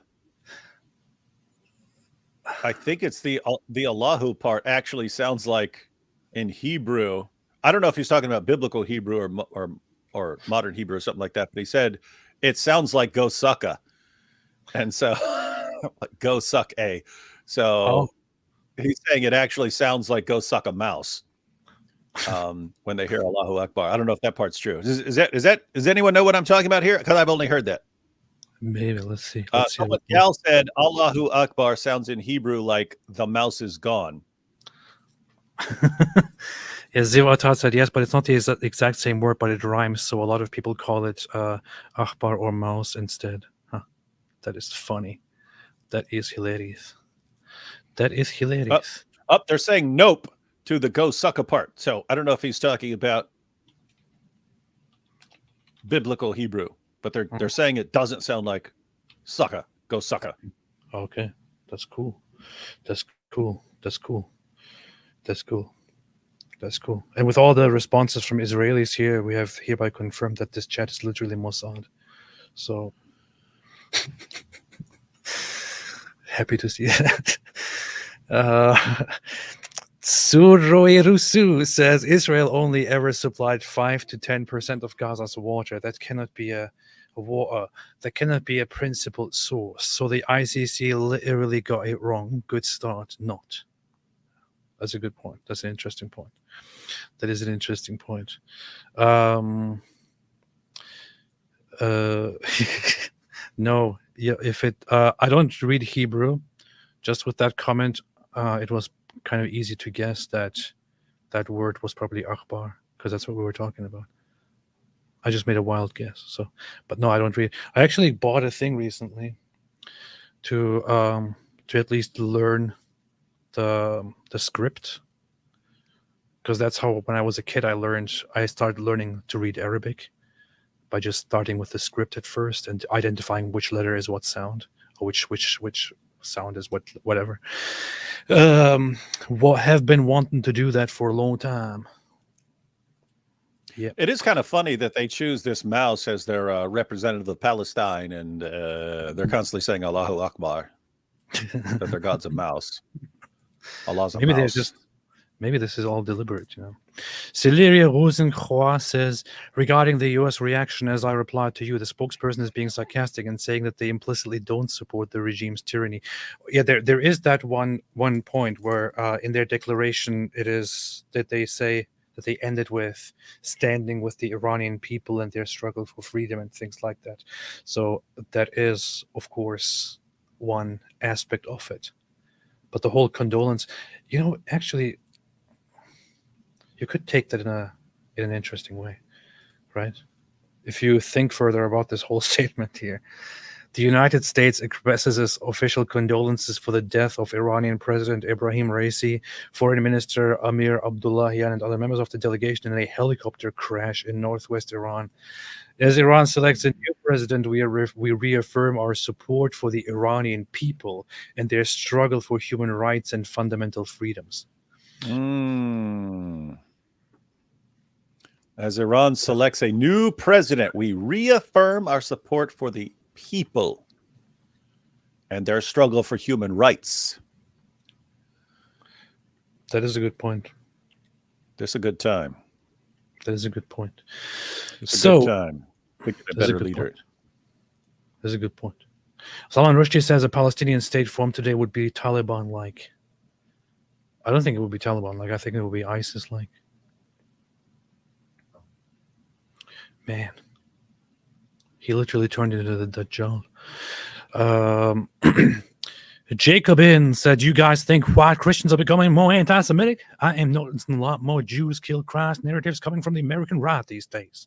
Quite alarming. No, I just think it's becoming more acceptable for people to say it, right? In other words, I don't think you have a bunch of new people jumping up going, hey, you know what? I hate Jews. There are already people who had a problem with Jews, and now it's just they can run their mouths about it.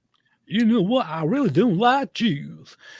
But you see that the majority, the conservatives in the West, in America, are still very much pro-Israel. There is no big change, but it is certain voices on social media are really taking advantage of the current situation and doing this whole thing like, they actually don't like us. Fox McCloud, fake it till you make it philosophy. Yep, that's true. That's true. Ari Wasserman, get it right. It's gropers, not groypers. Yes, I will ban everyone who says groypers instead of gropers. Yeah, it's offensive. Yeah, it's gropers. If you say groypers and not gropers, I consider this apostasy, and you know what happens when you apostatize. Tauron Touch said, "Hi guys, did you guys remember moi?"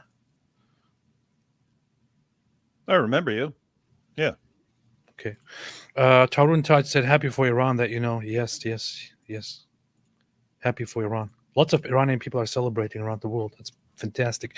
SMS said, second, the idea of reviewing Palestinians know how to party, but also we are the Houthis. Ruka is a Yemenite Israeli. Invite him on. Really? Oh, that makes sense. Now it makes sense. No, that's I actually got that after we were pointing out the thing about Akbar and so on. It's like, oh, he knows Hebrew. That's why it occurred to him. Because that made more sense than he's following apologetics dealing with dawah. And he's I did think for a second it made more that it might be sense. Jewish, but yeah, this explanation just puts it all in. Yeah, so it was after people said, "Oh no, we hear that." Then that became the better explanation, because the first explanation was, "How does he know that we point out that they're actually saying Allah's a mouse?" That's an argument based on that we bring up about Muhammad in the Bible. How is he familiar with that? He must be into these discussions and so on. He must be familiar with the apologetic. Then when everyone's like, "Of course we hear that. It's exactly what it sounds like they're saying," is, oh, that's how he knows that stuff. Now it makes sense. Yes, last night before I went to sleep, I was looking through his songs, through the music videos, and some of them were like, some of them make fun of Jews and go like very like borderline unacceptable territory. And now it makes sense. It's the typical Jewish. the Jewish sense of humor of making fun of Jews. Now I get it, because he's just making fun of everything that is out there, of everything, of Nazis, of Islamists, of Andrew Tate. For some reason, my personal favorite, I came across one of these videos, and that was he made a music video about Liechtenstein, the country, and I was like, what? Why would you make one about Liechtenstein? But it was just, oh yeah, here, parody. I don't like Liechtenstein, and this was hilarious to me because I'm a nerd. But yeah.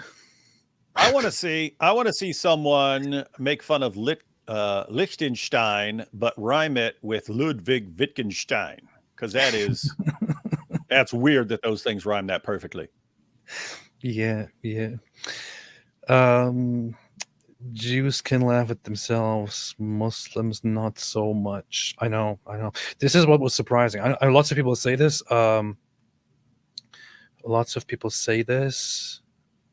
Jewish jokes are very dark. I got that when I went to Israel. I was kind of aware of it a little bit, but when we went to Israel together, and I was a little bit more exposed to it, Mugiwara Luffy said there is a lot of Holocaust jokes. I got that too, and I was exposed to how Israelis chat to each other and send each other Holocaust jokes and things like that. It's like it's funny because as a non-Jewish person, you go there with a sense of,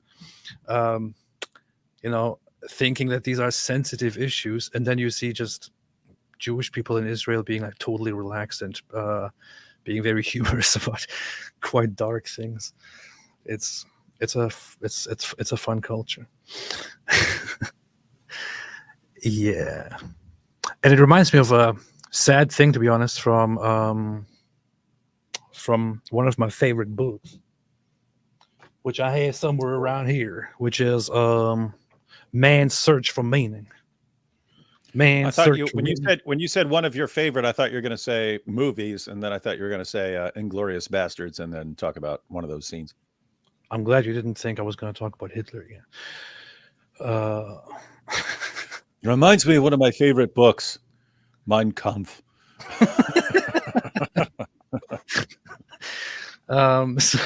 Man's Search for Meaning by Viktor Frankl. He as a Holocaust survivor, he talks about there's this very messed up part where he talks about where he analyzes the psychology of people who are now slowly aware that they are in a death camp and that they are being sent to their deaths whenever they don't serve any proper purpose anymore. So what the Nazis are doing is that they are using lots of these people for labor, and once some of the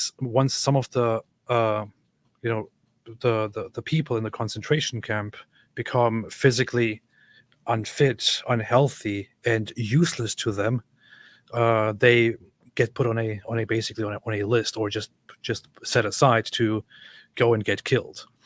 And he's talking about how in their cell or their room, whatever you call it, it became a very well-known joke to, for example, to look at each other and say, you're looking a little bit skinny there. I think you're next, or say stuff like that to each other to just then collectively together laugh and make light of the fact that you are possibly about to get killed like all the others who were just killed. And I don't know, he's talking about the bizarre aspect of just finding relief in humor when you're confronted with this inevitable with the situation of not being able to escape the fate of getting mass killed. And I don't know, deep stuff. Yes, very powerful book. Would recommend. It's even a very short book, actually. So that's why I read it. Otherwise, I would never read a book. The books are for losers, as Andrew Tate likes to say. Right. Let's continue with the super chats. SMS. Second the idea. Celery Ruscon said, notice that I am kind of reading this French thing into your name, which I do deliberately because I like doing the whole fake accents. I'm sorry, Sylvia. Rosenkrog. Please forgive me if that's not how you say it. Notice that man admits to using the elderly, children, and women as sacrifices for the sake of fighting Israel. He says that out loud. I know they have been saying that very openly and very clearly for so long now. And even immediately after October 7, they said that they knew that lots of people would die, and they knew that the population would be, would suffer greatly. But they took that into consideration already because Palestinians are a nation of martyrs, and they are ready to sacrifice the martyrs and this population in order to achieve the final goal of destroying Israel, which has no right to exist. These are their words. This is Hamas speaking. It's not us making it up. It's not Israel making it up. It's Hamas directly saying it. And people don't listen to it and still think, no, they don't want to die. They're just fighting for, freedom and peace and stuff. What peace, man? Yeah, guys, this is the new paganism. This is the new paganism. And one of the surest signs that someone has gone full pagan is that they are doing child sacrifice. And these guys acknowledge it. They're doing it. It's different. It's different from back in the day where, you'd actually put your child into the burning arms of a statue of Moloch so he could burn to death and so on. But it's the exact same idea. We are showing our supreme devotion to this by sacrificing our children to it. Yeah. And so when we say, hey, this is child sacrifice, that's not just us saying it, that's them acknowledging it. Yes, we sacrifice our children on the altar of our hatred of Israel. Yeah. Bunch of pagans, as pagan as you can get. And then you have another guy among the Hamas leaders who said, again, within the same week of October 7, I believe, or within a few weeks, when they were confronted and asked why they didn't use their funds to build shelter for the civilian population and instead used it to build tunnels. The justification for that was, well, it's not our responsibility to build shelters for the civilian population. We direct our funds to build tunnels so that we can fight Israel. It should be the United Nations and Israel that should make sure that our civilians don't die. We don't care, basically.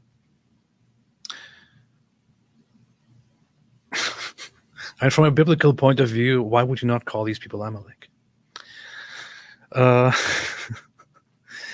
Robert Aldani said, what do you guys think of Russia's role with Iran, their anti-Semitic culture and their tenuous relations with Israel? Are they part of the problem? They are. The funny thing is, Putin was like 20 years ago. He was very much pro-Israel. He said things like that that Israel is to him like an extension, a part of Russia, and that he would never allow Israel to be harmed, especially also for all the Russian Jews over there and things like that. But in the last 20 years, things really, really changed politically. Right now, he's openly anti-Israel and aligning with the enemies of Israel who pledged that they want death for Israel, like Iran. I mean, if you are in the world, if you are allies with Iran, this is a very big statement already on where you are. He changed a lot, and he is very, very much outright anti-West, anti-Israel, anti-Jewish at this point, it seems, and so on. It's pretty bad. Ben Yehudi Main Netanyahu says, my favorite Christian, my favorite agnostic duo. Thank you very much. Appreciate it. Fox McCloud, it's more embarrassing and better to have them in handcuff, no murder, for them to just long life behind bars. Yeah, but I would want just that one Fatih Hamad. I think he should just die. Mike Roach Winger said Mike Winger doesn't qualify to be a pastor. MHY. Who is MHY? Oh, that's your boy. Mossab Hassan Yusuf. Oh. Mike Winger doesn't even qualify to be a pastor. Get off YouTube. Do something else with yourself. Go to your stupid Star Trek conventions. Fox McCloud, mock and humiliate them till they cry.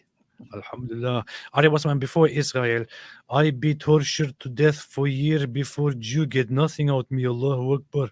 After Israel, they take away Quran for 2 minutes.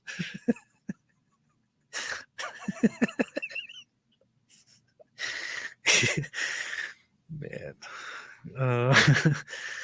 Ben Yehudi.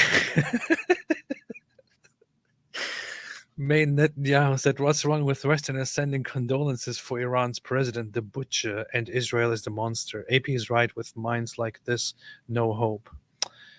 No, we don't talk like that anymore, because people get angry when I say there is no hope.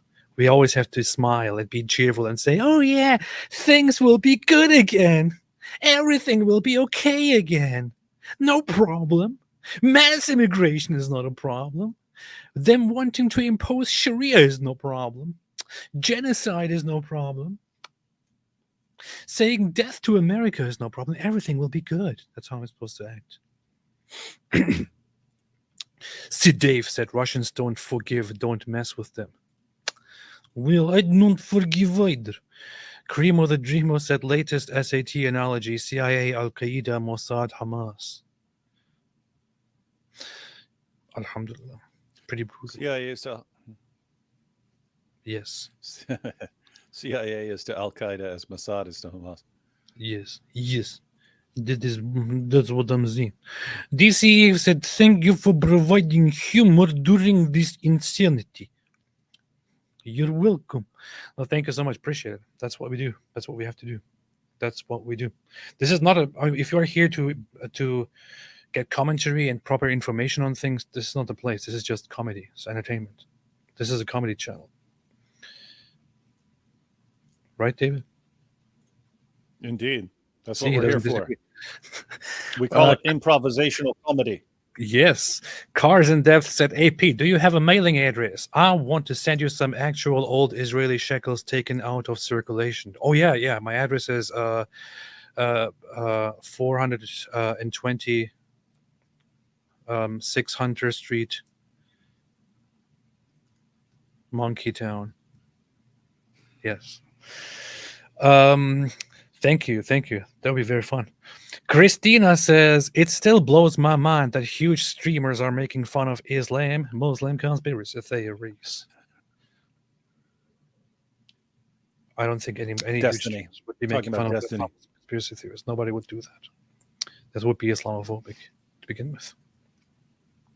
Destiny has been very consistently based on that kind of stuff. So that's the good thing. Yeah, somebody wrote down the address. I don't even remember what I just said. Rochester, 426 Hunter Street, Monkey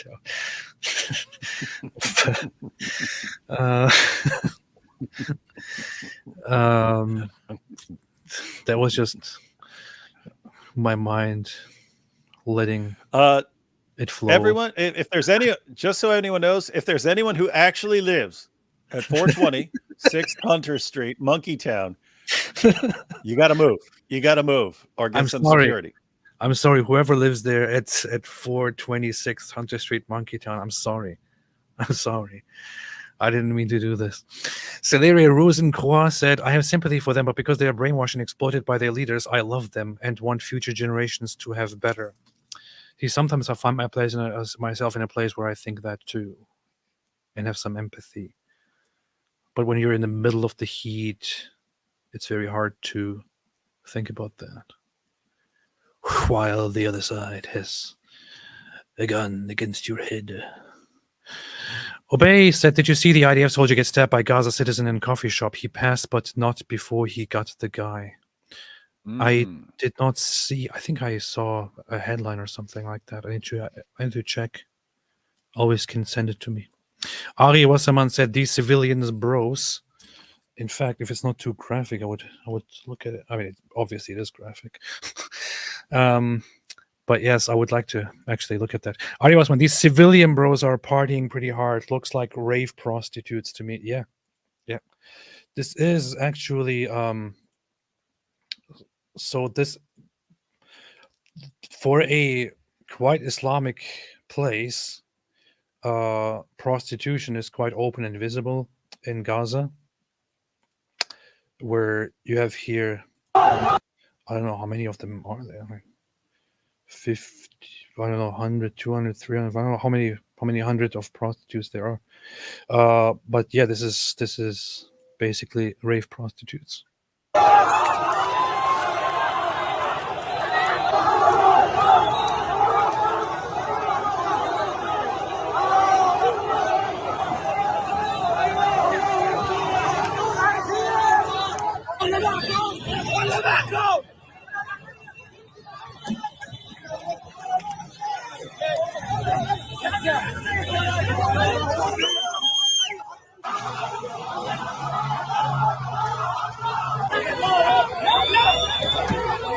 By the way, to provide context here, so when these innocent civilians here gently touch the body of an Israeli occupier here, well, they're just trying to wake him up and to send a message that they are being peaceful and that they want to be friends. Yeah, it's basically like it's the Gazan version of CPR. Yeah, or just hello, hey, wake up.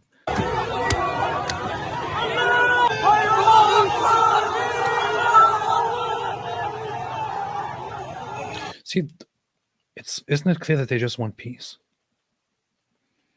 Why are people so bigoted? I don't get it. All they want is peace. Why am I looking at a 49? Why am I? Is this actually Jonathan? Is that him actually skateboarding? 49. I will be 49 next month. Figured I'm allowed my midlife crisis. This should be viral if this is actually him. He's.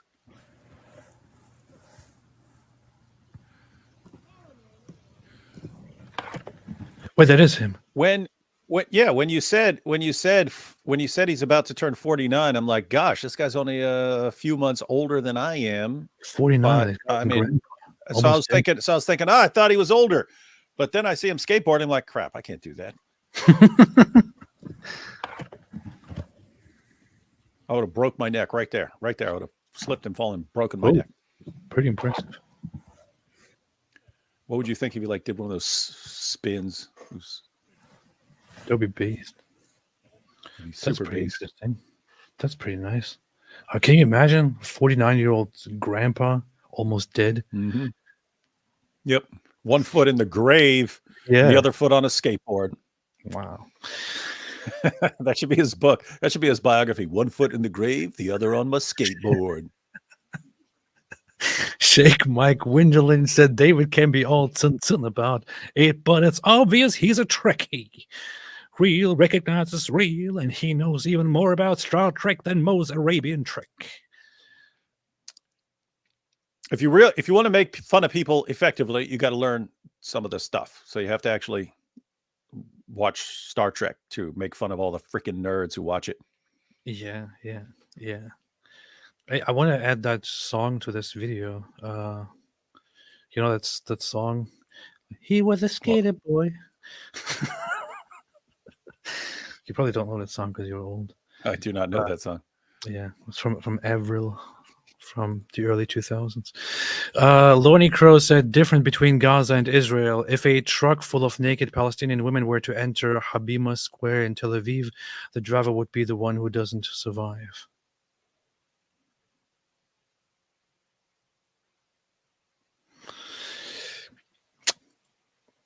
Dark. Lucid said, I just realized the hadiths are basically Muhammad fan fiction. Can't wait for AP to read this in his fake culturally appropriate Texas accent. It is cultural appropriation, isn't it? I just realized the hadith are basically Muhammad fanfic. Yeah, that's actually it's pretty standard among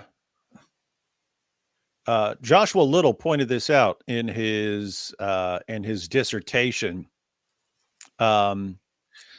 That there are lots of non-Muslims who have gone into Quran studies. There are very few who've gone into Hadith studies. And so he actually points out that it's a field you can get into and actually read everything that's been written on it, because there hasn't been a lot of scholarly, Western scholarly academic investigation of the Hadiths. And so you can actually read everything that's basically been written on the subject But yeah, non-Muslim scholars have a very, very, very low view of the reliability of the hadiths, and they basically view it as fan fiction. That's based. Yeah, it's very based. Very, very weird fan fiction. Like, oh yeah, this is our hero. Let's talk about how he would like to have sex with all his wives, and one of them was 9 years old, and he would put all them seeds on his dress. Cars in Depth said you skipped my super chat about the caliphate. I didn't skip any super chat. Seriously, scumbag, you skipped it. What the heck? I Skipping people's stuff. I didn't skip anything at all here. Then you're a liar, Cars in Depth. He didn't skip anything. I didn't skip nothing. Nutters, hey, what's up, Nutters? Nutters is my favorite.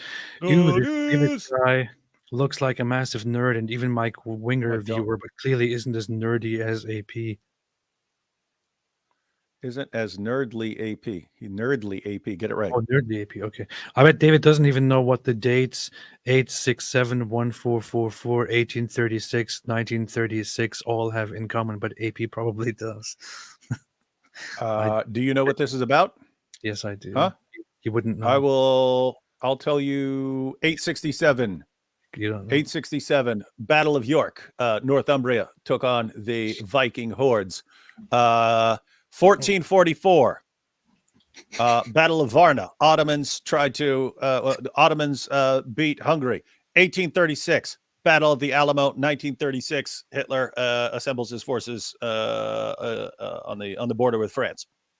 Bam. Now, what do they actually have in common? Wait, but I think that was actually accurate, wasn't it? Because that was 1444 is the turn of what I said about the battles. Yes, that was accurate. Yeah. Yes. Wow. Interesting. Yeah. Pretty sure that Nutters is actually what do those numbers mean? Making this comment because these numbers all represent the starting point of 4 different grand strategy video games that are all based on these historical events. Oh, where they start out. Oh, that's from a video. I figured it was from a video game or some crap like that. Yeah. One of those is Crusader Kings, the other is Europa Universalis, the other is Victoria, and the other is Hearts of Iron. Those are the 4 games. This is kind of the historical nerd stuff that nerds like me like to play, and like Nutters. Yeah. Tarun Taj, but yes, that's actually funny. I always knew you were agnostic, not atheist. You're kind and humble, not arrogant and wicked, AP. Atheism was for people like Harris and Ehrman. Just because you are to say that I'm an atheist today. So yeah, and also it was clear that your brain is more like the brain of a mule than of a donkey. Alhamdulillah. Yes.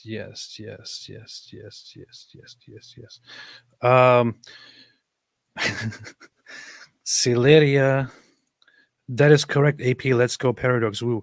I'm not sure what you said correct to my listing of these games because they were all made by Paradox, or if you're just celebrating that together with my reference to your name, please let me know.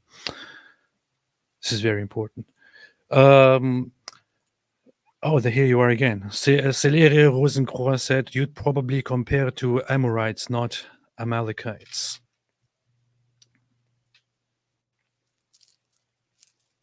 And David will now explain to us why. I think the Amorites were the Moloch worshippers. Oh yeah, I didn't go by that. I didn't go by that. I'm just going by the prime wickedness and the reminders of remember Amalek. Remember what Amalek did to you. Brett said, did you watch Black Hawk Down from Belgium European Union? Did I watch Black Hawk Down? Isn't that like an old thing? No, I haven't. I saw Black Hawk Down. I didn't see Black Hawk Down. It's not that old. That's like what, around, I mean, I saw it in early 2000, so it must have come out before that. Really?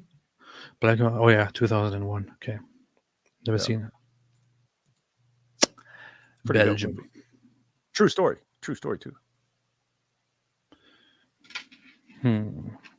How about no? Tauren said, okay, now jokes about atheism aside, why did Putin change? because of geopolitics and rejection from Western world and the rejection of the Western world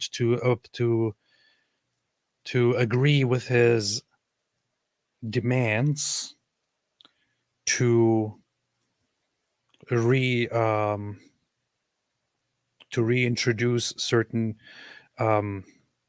regions and certain cultures that were prior to his time part of Russia into the Russian sphere of influence or into Russia directly. The Western world didn't want to play like that, and he didn't like that. And now he's making excuses, saying, "Well, the NATO,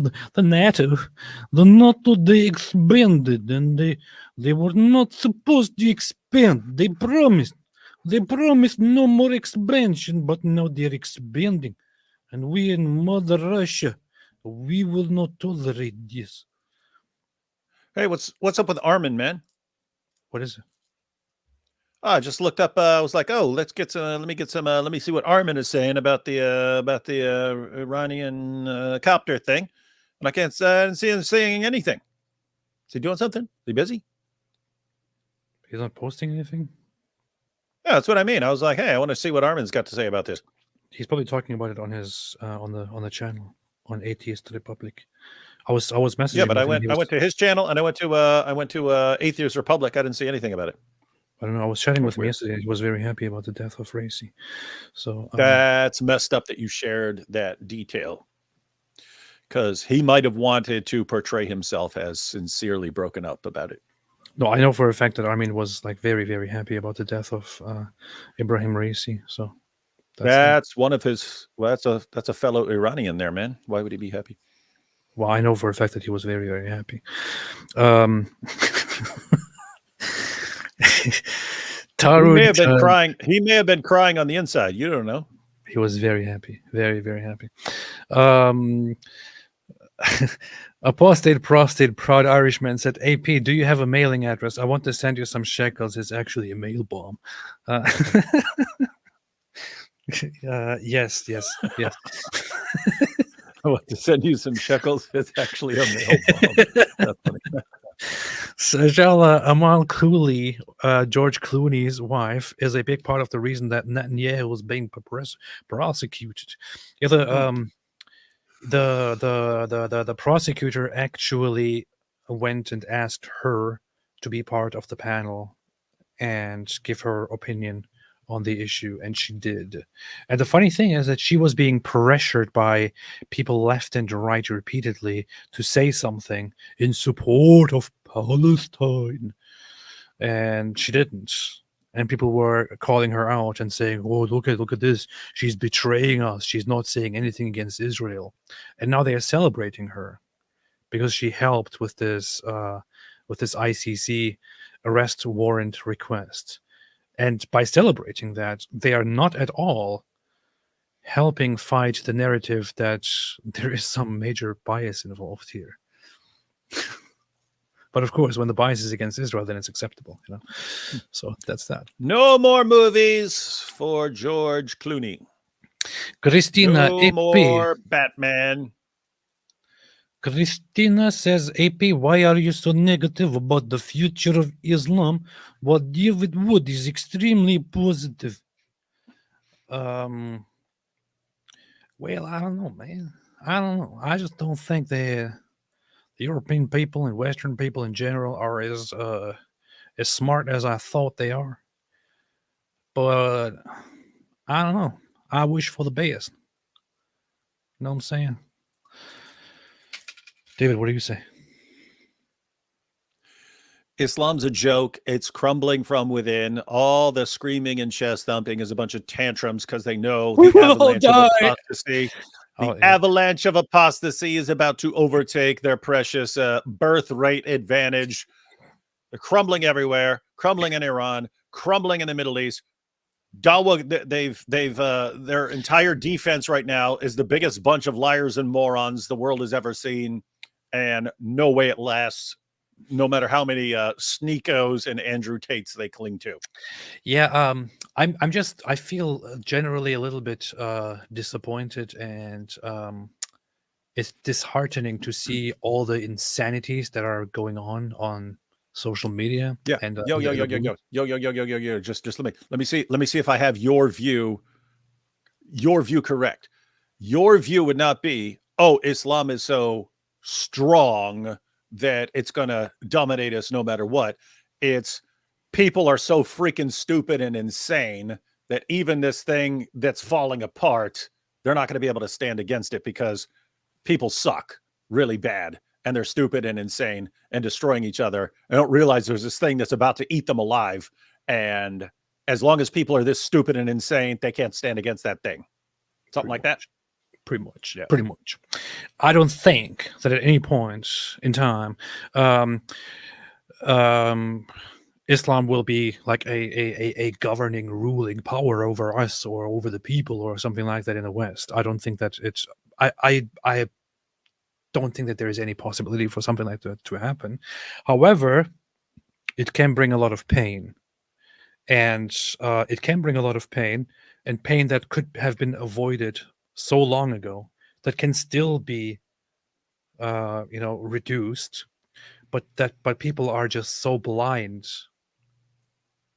to it that they allow it to happen, and they don't listen to people when they tell them what Islam is and what Islamist organizations look for and aspire for. Now, one scenario is it is entirely possible that, for example, in a future UK, there would be a very serious, large Islamist party actually rallying, advocating for, and introducing laws that are Islamic and that will bring restrictions for the British people, and will lead to hostilities, to fighting. In fact, it is entirely possible that there would be a separatist Islamist movement within the UK wanting to establish, a separate Islamist or Islamic, state governance or something within this land, within the land of the UK, for example. The UK is just one of those examples. And of course, I'm not saying I think it's definitely going to happen, but it's totally possible for something like that to happen, especially given the way things are going right now and given the blindness that people always respond with when it comes to Islam. Yep. That said, in the end, it will fall and fail because it is ridiculously dumb. But why allow all this stupid suffering when you have brilliant cultures? I mean, don't you realize that Europe is great, and Europe was made great because of European standards and European values and European judgments and the European way of thinking and working and living and all that? Why bring this unnecessary, ridiculous suffering from the failed world into the wonderful world and mess it all up? Why? I just don't get it. Bear Lamb says, Islam has its own problems just like Christianity. The Catholic Church has committed many atrocities against young children.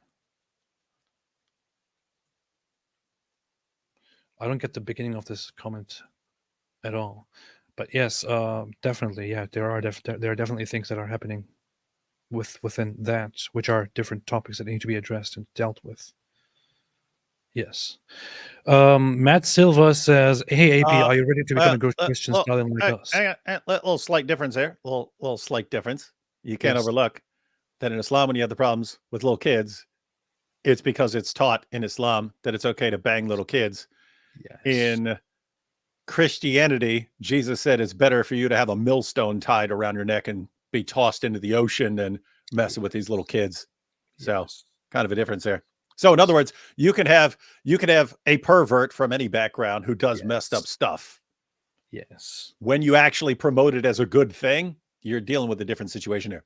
Yes, I do think that just from a psychological perspective, that there is just a fundamental problem within Catholicism, and I'm sorry to say this, but that celibacy is just not something that a natural, regular human can actually healthily live with, and that some of those consequences come from the whole the attempt to actually impose such a life. Yeah, there should be more of a vetting process. Like if someone wants to be celibate for their entire life, yeah, totally up to you. But yeah, you might want to be careful about someone about who you send down that path. Are they going to actually able to keep that up?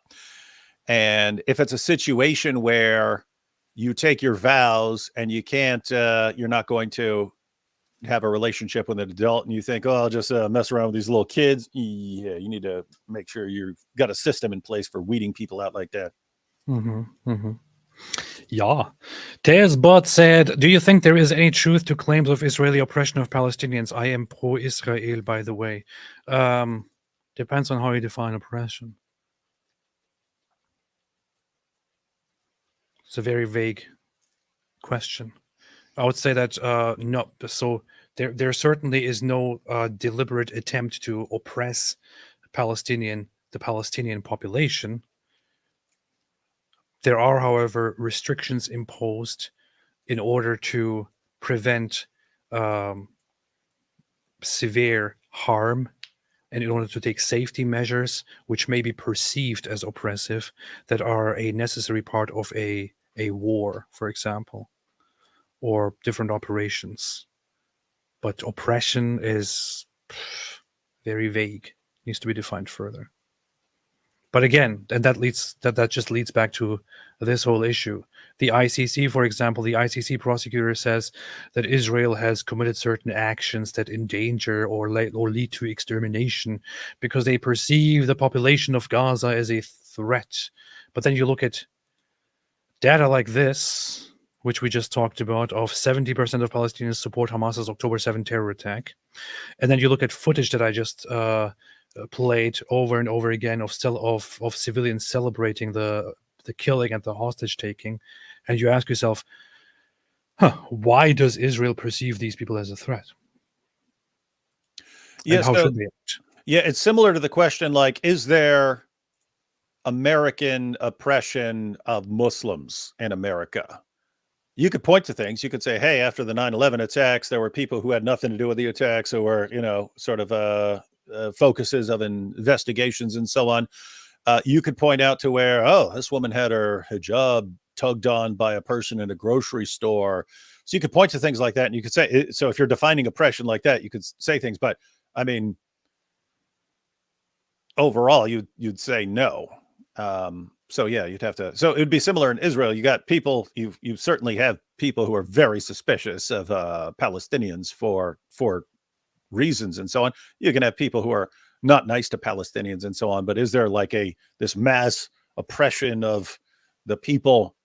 No, I'd say the situation the people, the Palestinians are in is because of themselves. If they didn't, if they'd taken the two-state solution the 787 times they were offered one, and focused on building up their land instead of digging tunnels and making things to hurl rockets over at Israel, situation would be very different right now. Probably be neighbors, good neighbors. As said, 1948 is when the Zionist founders of the modern state of Israel have it in written form in their discussions, in their notes, of how they assume that a neighboring Arab state will be established, and or they say that the Arab population outside the state of Israel will likely establish another state, and they will possibly call it Palestine. So we should not use that name in our international form. We should stick to Israel.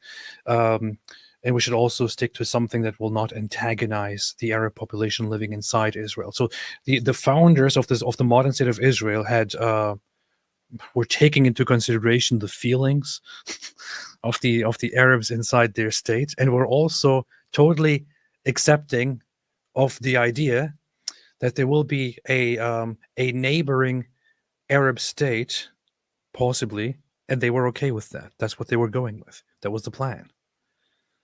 And what did the other side do? They decided to declare a war instead, and to say, we want all of this. All of it is ours.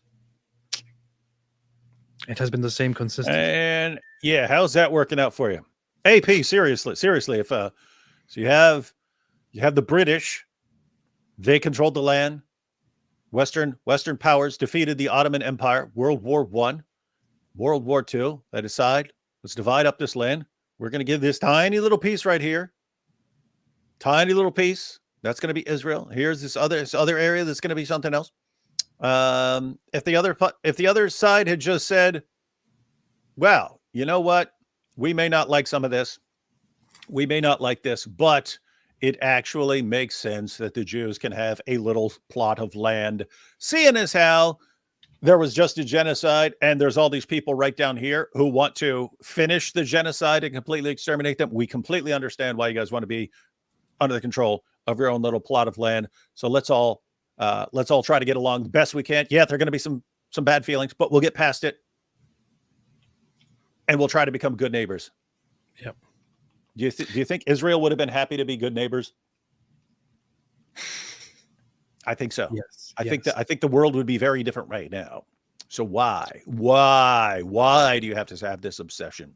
Because there was even the suggestion to simply create one single state in which neither side is the one in charge. This was the British suggestion, the idea that there would be one state called Palestine, which one side could call Palestine, the other side could call Land of Israel or Palestine, and then the both sides would have mutual respect and autonomy in this land to rule over to make their own laws and rule over and govern over each other or over their own people and so on, and live in peace together. The Zionist side, the Jewish side, they thought, okay, this sounds bad, but maybe we can work with it. Despite the fact that the Arabs were the majority. The Arab side said, no, we don't want that.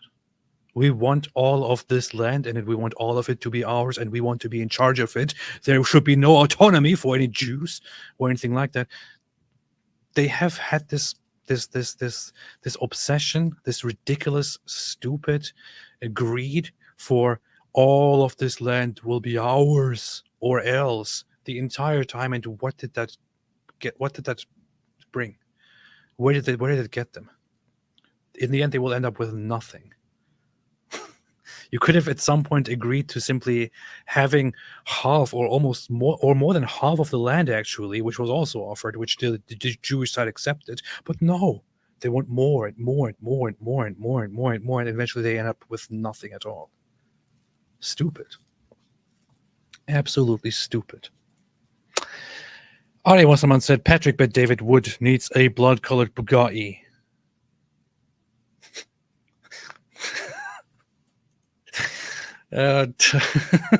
Tarun Todd said, isn't that good of Putin? Also, you guys watched mine. No, I didn't, but thank you. Nutters said, AP the type of a dude to make an Adolf LARP civilization in Stellaris and buy slaves just to end them. SMH, typical Turkish atheist who reads Mein Kampf. This is true, I did do that, actually. On all of the accounts, I did all of those things you just mentioned. This is true. Stellaris is also a game, but David, you wouldn't. I gathered that. I'm not familiar with it, but I gathered that. Yeah. Let's just say Stellaris may be a good game, but it's no Galaga. There you go. It's no pole position. There you go. It's no Legend of Zelda. Yeah, there you go. It's no Final Fantasy. It's no Super Mario Bros. Or Super Mario Brothers 2. Or Super Mario Brothers 3. Yeah. Or Super Mario World. That one I didn't play. I beat 1, 2, and 3. I don't know about Super Mario World. I don't even know what language you're speaking. I think there's Super Mario World and there's Super Mario World 2, Yoshi's Island. That was the first No game. idea what you're talking about. That was on the Super Nintendo. Oh, never had a Super Nintendo. John, that was my first console that I had. It's funny. John said, AP, when did you switch from atheist to agnostic and what changed your mind? He literally just talked about that during a live stream. That was yesterday. Yeah. John is somebody who doesn't watch your channel.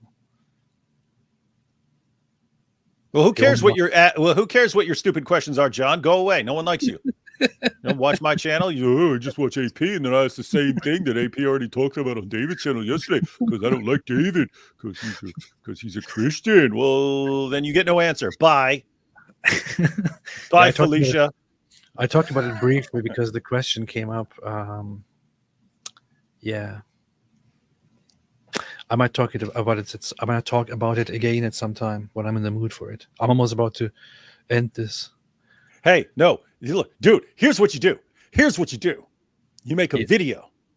You make a video titled "Why I'm No Longer an Atheist but an Agnostic in Search of the Truth. Is it in the Quran?" And show yourself looking at the Quran. 1,000,000 views. No. You can become one of these guys like Bobby's World or all these other grifters, and I'm really becoming interested in Islam. It's starting. Guys, let me post all these questions. What should I read from the Quran? I did think before that maybe I should try out an experiment where I publicly, in a very believable way, slowly pretend to question all my doubts in Islam, and then publicly declare that I'm, I think, going back to Islam and becoming a Muslim. And I would think it would even be part of the plan that I actually will lose a lot of my audience, and a lot of people will say, wow, I really didn't expect this from you. But I would just go through with it, and this would be like a long plan for several weeks or maybe even a month. No, for years. And then just wait till all the Dawa donations have come in, and then use it to destroy Islam. Just to mess with the Dawa community and the Muslims, and then to eventually say, I had this plan all along, and it was all just a game. I got you. So, but then I thought, why in the world would I do that? Nada says, AP, the type of dude who plays Germany in Hearts of Iron 4 and puts Poland. It doesn't say Hearts of Iron 4. It says Hoi 4. Hoi 4 puts Poland on harsh occupation to make it more historical. SMH, unbelievable. This is true. I did do that. I did all the most messed up things in these games. Yeah. I also played Crusader Kings is a game where you can act like these people actually and live their family lives and do all kinds of personal plots against each other and things like that, and their family members. And there's even you can enslave people, you can torture them and execute them. You can do incest and stuff like that. Wow. I decided at some point that I should create a fictional kingdom, which would be the incestuous kingdom of of something, and then everyone is just intermarrying, and everyone is having diseases and is crippled. These are very interesting games.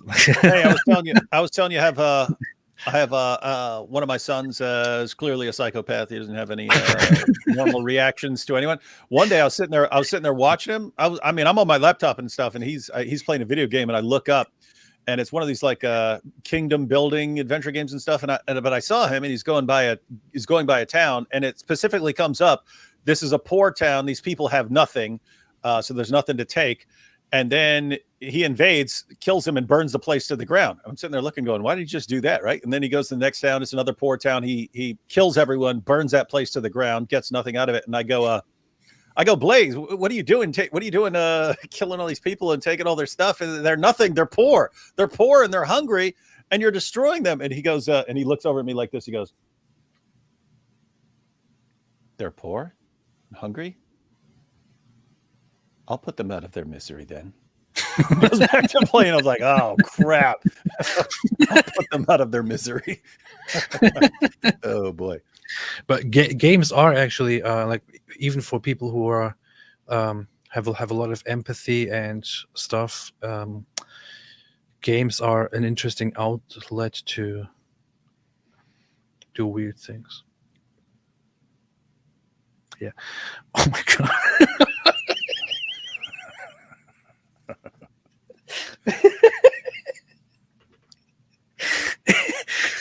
Senior Monk said AP described Pakistan. Okay. Yep. Not gonna add the context there. Michael G, that's Crusader Kings for you. Exactly. That's what people do. That's what they do. Pakistan. John, AP, RC Sproul. I saw statistics recently which showed that the majority of, like 60% of people of marriages in Pakistan are cousin marriages. Or 60% of kids are born from cousin marriages. John said AP, RC, that explains a lot. RC Sproul converted to Christianity after reading Ecclesiastes 11:3.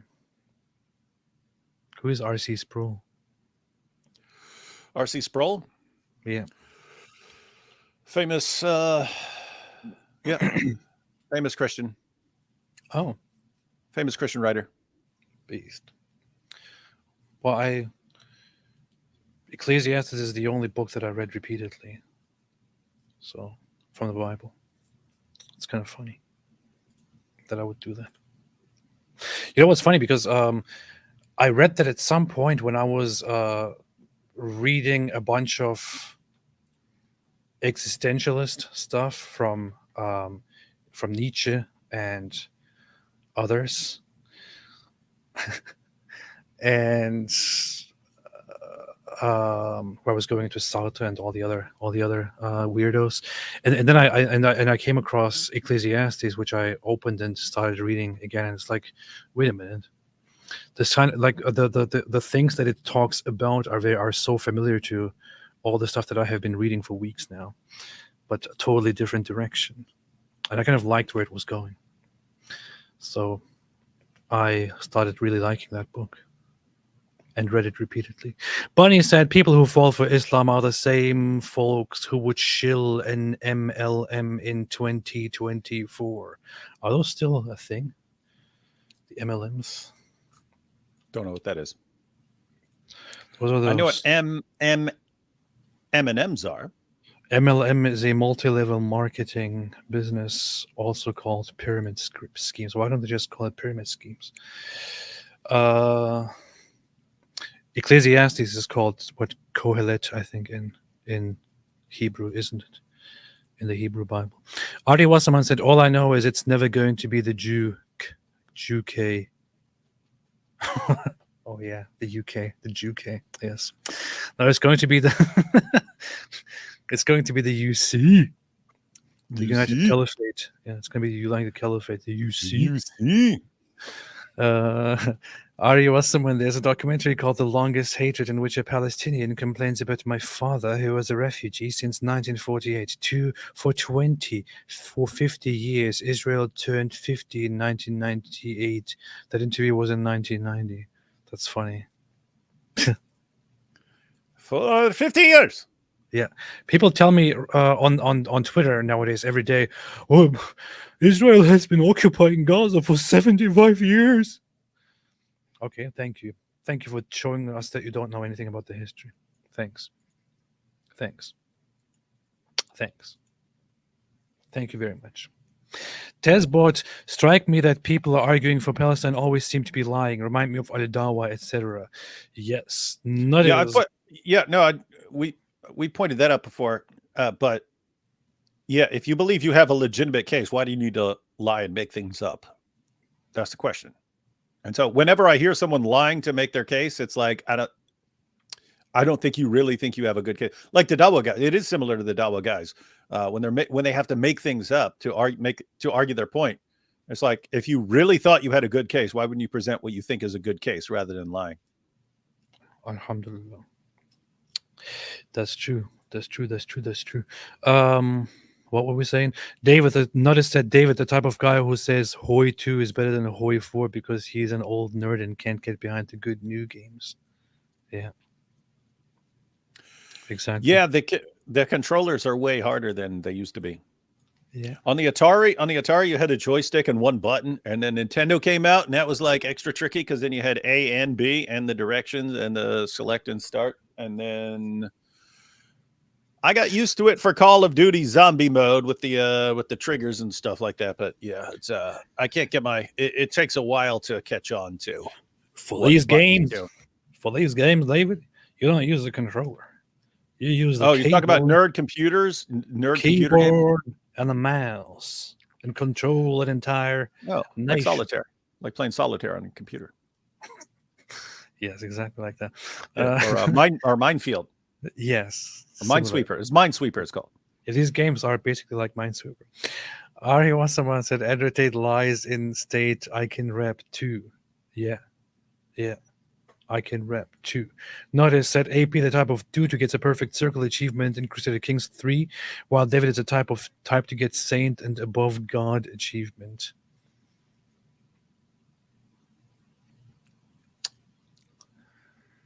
I think one of those is where you actually where you subjugate the Pope and make him obey you or something like that, or you take over the papacy. These are the games you guys play? No wonder you all are so screwed up. No, these are actually really like historical games, like games on history, where you can like explore all kinds of alternative history or just play it according to history. Crusader King sounds like a good, interesting game. I wouldn't mind going to war. I wouldn't mind going to war. It's an amazing game, but it's such a game where your whole thing is like involved in the strategy of whatever nation you're in charge of, but also in like you pick a certain character in history or create your own custom character, and you basically live the actual life of that character, of that king or so whatever. You like have to go to the bathroom as that character and stuff. Yeah, no, you don't get to the bathroom. Kind of nerdy, but like I don't know, exploring that character and having actual like like relationships with other kingdoms and things like that, and having children and things like that. It's kind of funny.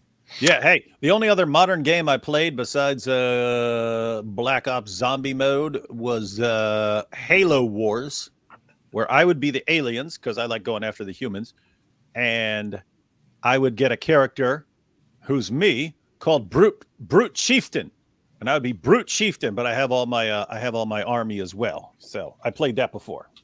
Beast. That's beast. Leslie Bones said, it turns out that self-defense is a crime according to the anti-Semitic code on injustice. Well. If people are coming to kill you, you're not supposed to just kill them back. You can't do that. You can't fight back. Notice that AP the type of dude who still plays Imperial Rome. Wow. Or Imperome. That's actually a pretty good guess. Honestly, I could show you my Steam interface right now, and you will see that I actually have this game installed on my computer because I actually still play it. That is correct. Yes, I am that nerd. Imperator Rome. Not as said AP, the type of dude who posts his Hoi 4 tanks, templates, and encirclements on Reddit. Nope. GoTop said a Pakistani family tree is a wreath. Wreath. It's a wreath. It's a wreath. It's a wreath. Okay, a big circle. Yeah. That's funny. Notice says David AP are the type to do a Tate Groiper nation. Taro and Touch, y'all should watch some Darman. I don't know what the hell that is. I think Nutters is the type of guy who plays Duck Hunt on the original Nintendo, but gets a little tiny TV screen so that when he shoots, he can't actually miss the ducks. Oh, snap. I actually did that once. I was like, what if I hook this up to a tiny little TV so I can't actually miss? And I realized I could have broken in the all-time world record on that thing. Alhamdulillah. That's some beautiful stuff. That's some beautiful, beautiful stuff. Not as just remember, guys, we keep donate, they stay alive. No, we don't stay alive. Not staying alive.